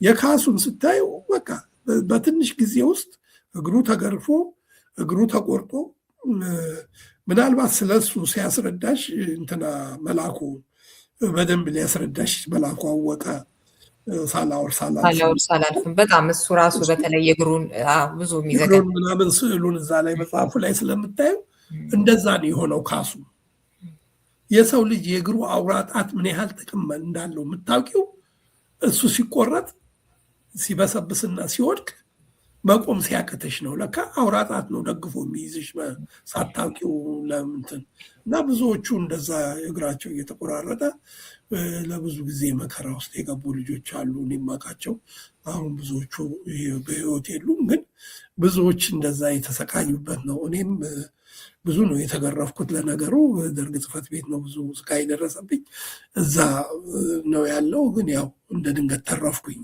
አንዳንዴ ጥሩነቱ ምንድን ነው? መሻዳሪ ነበርኩ። መሻዳሪ ምን መሰለሽ ህይወት፣ መሻዳሪ ማለት አንድ ባለስልጣን እዛ ያስቀምጥሻል ሌላ ጋር እስክትሄድ ድረስ እንደ እሱ መጥቶ እስከሚወስድሽ ሰውዬ ከመሸት አድሪያለሽ። መሻዳሪ ነው የምትባየው። ኦራንት የለሽም ምን የለሽም፣ አንድ ሰው ነው ያስቀምጠሽ። ያ ሰውዬ በማንኛውም ጊዜ አውጥቶ ሊገልሽ ይችላል። እና እኔ እንደ መሻዳሪ ነበርኩ እዛና በቃ ተረሳው። ምክንያቱም ከኔ በላይ ብዙ ሰዎች ሲመጡ የቀይ ሽብር ጊዜ ስላለፈ በኋላ ቀበሌ ስንወሰድ የኔ ኬዝ በጣም ዝቅተኛ ሆኖ ተገኘ። ይህን ያህል አይደለ። የሊግ አባል ነው። ብዙ የሊግ አባል ተይዞ ነው እንደሱ የሚፈልጉት ከፍተኛ ባለስልጣኖች ምናምን ሆነ። መጀመሪያ የቀይ ሽብር ሰሞን ቢሆን እገደል ነበር እና አንዳንድ ጊዜ እንደው እስሩ ጠቅሞኛል ባይነኝ ሳስቦ እና እንደዚህ ነው ብዙዎቻችን ለመትረፍ እንትን ያለን። ከርቸሌ ውስጥ የገባን ከከርቸሌ ለመውሰድ ትልቅ ፕሮሰስ አለው ራሱ የሆነ። ደርግ ጽሕፈት ቤት መፍቀድ አለበት ምን ማለት አለበት እና ከፍ ያለ ባለስልጣን መጥቶ ካልወሰደሽ አይሆንም። እና በእንደዛ አይነት ነው የተረፍነው ማለት ነው። ካሱ ግን የአጋጣሚ አላገኘም። በዛ ሰዓት በጣም ተጨነቅን ሁላችንም። በቃ ሞተ እና የሚገርም ነው። እዛ ላይ ያሉትን ጆሆቫዎችን አይተሻቸዋል? ስለ ጆሆቫዎች የምጠይቅ ይመስሉኛል። ጆሆቫዎቹ ለምሳሌ የኛ ሰፈር ሰዎች ናቸው። አሁን ልጆቻቸው ይጽፉልኛል። አንዳንዶቹ ስለ አባታችን ምናምን እያሉ የሚጽፉልኛሉ። የሚጠይቁኝ ብዙ ሰዎች አሉ። የሚገርም ጽናት ነው። በተለያየ መንገድ እናንተ ከሀገራዊ ጉዳይ ጋር ፖለቲካው ጋር በተያያዘ እነሱ ከእምነት ጋር ግን ተመሳሳይ ጽናት ይታያል። እዚህ ላይ አንድ ነገር ይኸውልሽ፣ ብዙ ሰዎች ሲያስቡት ቀይ ሽብር የኢህአፓና የደርግ ጠብ ይመስላቸዋል። እዚህ መጽሐፍ ላይ ልጽፍ የፈለግኩት ቀይ ሽብር ሌሎች ምንም ከኢህአፓ ጋር ያልተገናኙ ንጹህ ሰዎች በቂም ተይዘው የሚገረፉ መሆኑን የምታውቂ። አሁን ሰለሞን የጻፈውን መጽሐፍ አንብቢው። ሰለሞን ሳህለ የጻፈው ላይ ወይንሸት የሚለው መጽሐፍ አሁን የምስራቅ በኩል የሚለው ወይንሸት አዲስ ነው፣ አዲስ የወጣ ነው። እዛ ላይ ተመልከቺ። ሴትዮ አግቢኝ አላት፣ አላገባም ስላለችው ነው ወስዶ ያሰራት። እና እንደዚህ አይነት ነገሮች አሉ። በግፍ የታሰሩ ሰዎች አሉ ምናምን። እና አንዳንድ ጊዜ ብዙ ሰዎች የሚያስቡት የዚህ የሚባለው ይሄ የነጭ ሽብርና የቀይ ሽብር ችግር ነው ብለው የሚያስቡ ሰዎች አሉ። አይደለም። እኔ በዚህ ላይ ግልጽ መናገር የምችለው ከበርቴ ተብሎ የተገደሉ የታሰሩ አሉ። ሚስታቸውን ለመቀማት የታሰሩ ሰዎች አሉ እና የተገደሉ ሰዎች አሉ። ጆሆቫዎች የተገደሉ አሉ። ፕሮቴስታንቶች የተገደሉ አሉ። ብዙ አይነት ሰዎች የተገደሉ አሉ። እና ሰዎች ልክ ያችን ነገር አውርደው አጥብበው ኢህአፓ መግደል ስለጀመረ ደርግ ገደለ ለማለት ይላሉ። ግን አይደለም። የደርግን ሁኔታ በማስብበት ጊዜ አሁንም ያው እውነቱን ነው የምነግርሽ፣ ደርግን ማየት ያለብን ከ60ዎቹ እስከ መጨረሻዎቹ ጀነራሎች ነው እንጂ ቁንጽል ወስደን ብቻ የማንም ሰው አንድም ሰው ብዙ ነው። ዋን ኢዝ ቱ ሜኒ። ምን ለእኔ አንድ ሰው ብዙ ነው። የጀነራሎቹ መጨረሻ ላይ የተገደሉትም ትክክል አይደለም። 60ዎቹም የተገደሉት ትክክል አይደለም። በመሀል የተገደሉትም ትክክል አይደለም። በቀይ ሽብርም የተገደሉት ትክክል አይደለም።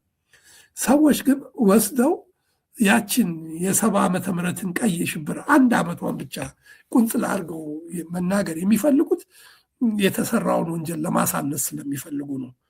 እና ይሄ የምናገረው ቂም በመያዝ ወይም እንትን በማለት አይደለም። ግን ህብረተሰቡ ማወቅ አለበት የተደረገው በዛ ጊዜ የተደረገው ግድያና እንትን በኢሃፓ ላይ ብቻ ነው ብሎ የሚያስቡ ሰዎች አሉ። ኢሃፓ መጀመሪያ ስለተኮሰ ነው ስላልተኮሰ ነው ማውረድ ነው፣ ማሳነስ ነው፣ ትንሽ ማድረግ ነው። ሌሎች የሞቱትን መካድ ነው። ስልሳዎቹን መካድ ነው። መጨረሻ የተገደሉት ጀነራሎች መካድ ነው። ተፈሪ በንቲ መካድ ነው። አጥናፉ አባተን መካድ ነው። ሌሎች የደርግ አባሎችን ሁሉ መካድ ነው። ሁሉም የአምባገነን መንግስት ተጠቂዎች ናቸው እና ያንን ማሰብ ነው ያለው የሚል አመለካከት ነው ያለኝ እና ብዙ ጊዜ እጠየቃለሁ። አዲስ አበባም ብዙ ቦታ እጠየቃለሁ። ማሳነስ አያስፈልግም ባይነኝ። ሙሉውን የአንድን ስርዓት ሙሉውን ነው ማየት። የኢህአደግንም መንግስት ማለት ከመጀመሪያው እስከ መጨረሻው እስካሁን ድረስ የሚቀጥለው የእሱ ሌጋሲ መታየት ያለበት ነው እንጂ ቁንጽል የአንዷን ዓመት ብቻ አውጥተን አይ መለስ ሞቷል ከዛ በኋላ ያለው ኢህአደግን አይመለከትም ብለን የምንተወው አይደለም። እየቀጠለ ነው ሌጋሲው እና ስለዚህ እኔ ሰፋ አድርጌ ማየት አለብን የሚል ነገር ነው የምመጣው እና ይህም ምናልባት ላትጠይቅኝ ትችላለች፣ ግን ስለተነሳ የነበረው የእስር ቤቱን ነገር በምናይበት ጊዜ ብዙ ሰዎች አውርደው የሚያዩት ነገር ነው። እኔ ብዙ ጊዜ ጽፈዋለሁ፣ የጆሆቫዎችን ጽፋለሁ። ከበርቴዎች የተባሉ የተገደሏል። አይኔ እያየ ነው ቀይ ሽብር የተመቱት። ተጠርተው ሲወጡ ሰምቻለሁ፣ አይቻቸዋለሁ። ለእነሱ መመስከር ካልቻልኩ ለማን ነው መመሰክረው? ስለ ኢሃፓ አባላት ብቻ እኮ መመስከር የለብኝም፣ ስለ ሌሎችም ነው። እና ጆሆቫዎቹ እኔ በሃይማኖት ምንም እስካሁን አላቅም። የጆሆቫ ሃይማኖት ምን ላይ እንደሚያምን እኔ ባለፈው ነው የነገሩኝ። ደም መስጠት ከሰው ደም አይወስዱም ጆሆቫዎች ብለው ነግሮ ይገርሙኛል። እኔ አላቅም ነበር እና የሚገርም ነው። ብዙዎቹ እውነት ለመናገር መፈክር አናሰማም ብለው ነው የተገደሉት። ያን ያህልም አለ። አሁን እነሱን ስለ ቀይ ሽብር ስናነሳ ማንሳት አለብን። ከበርቴዎች ተብሎ የተገደሉ አሉ። ሚስቶቻቸውን ለመንቀጥ መኪናቸውን ለመንጠቅ የተገደሉ አሉ። ብዙ ብዙ የተሰራ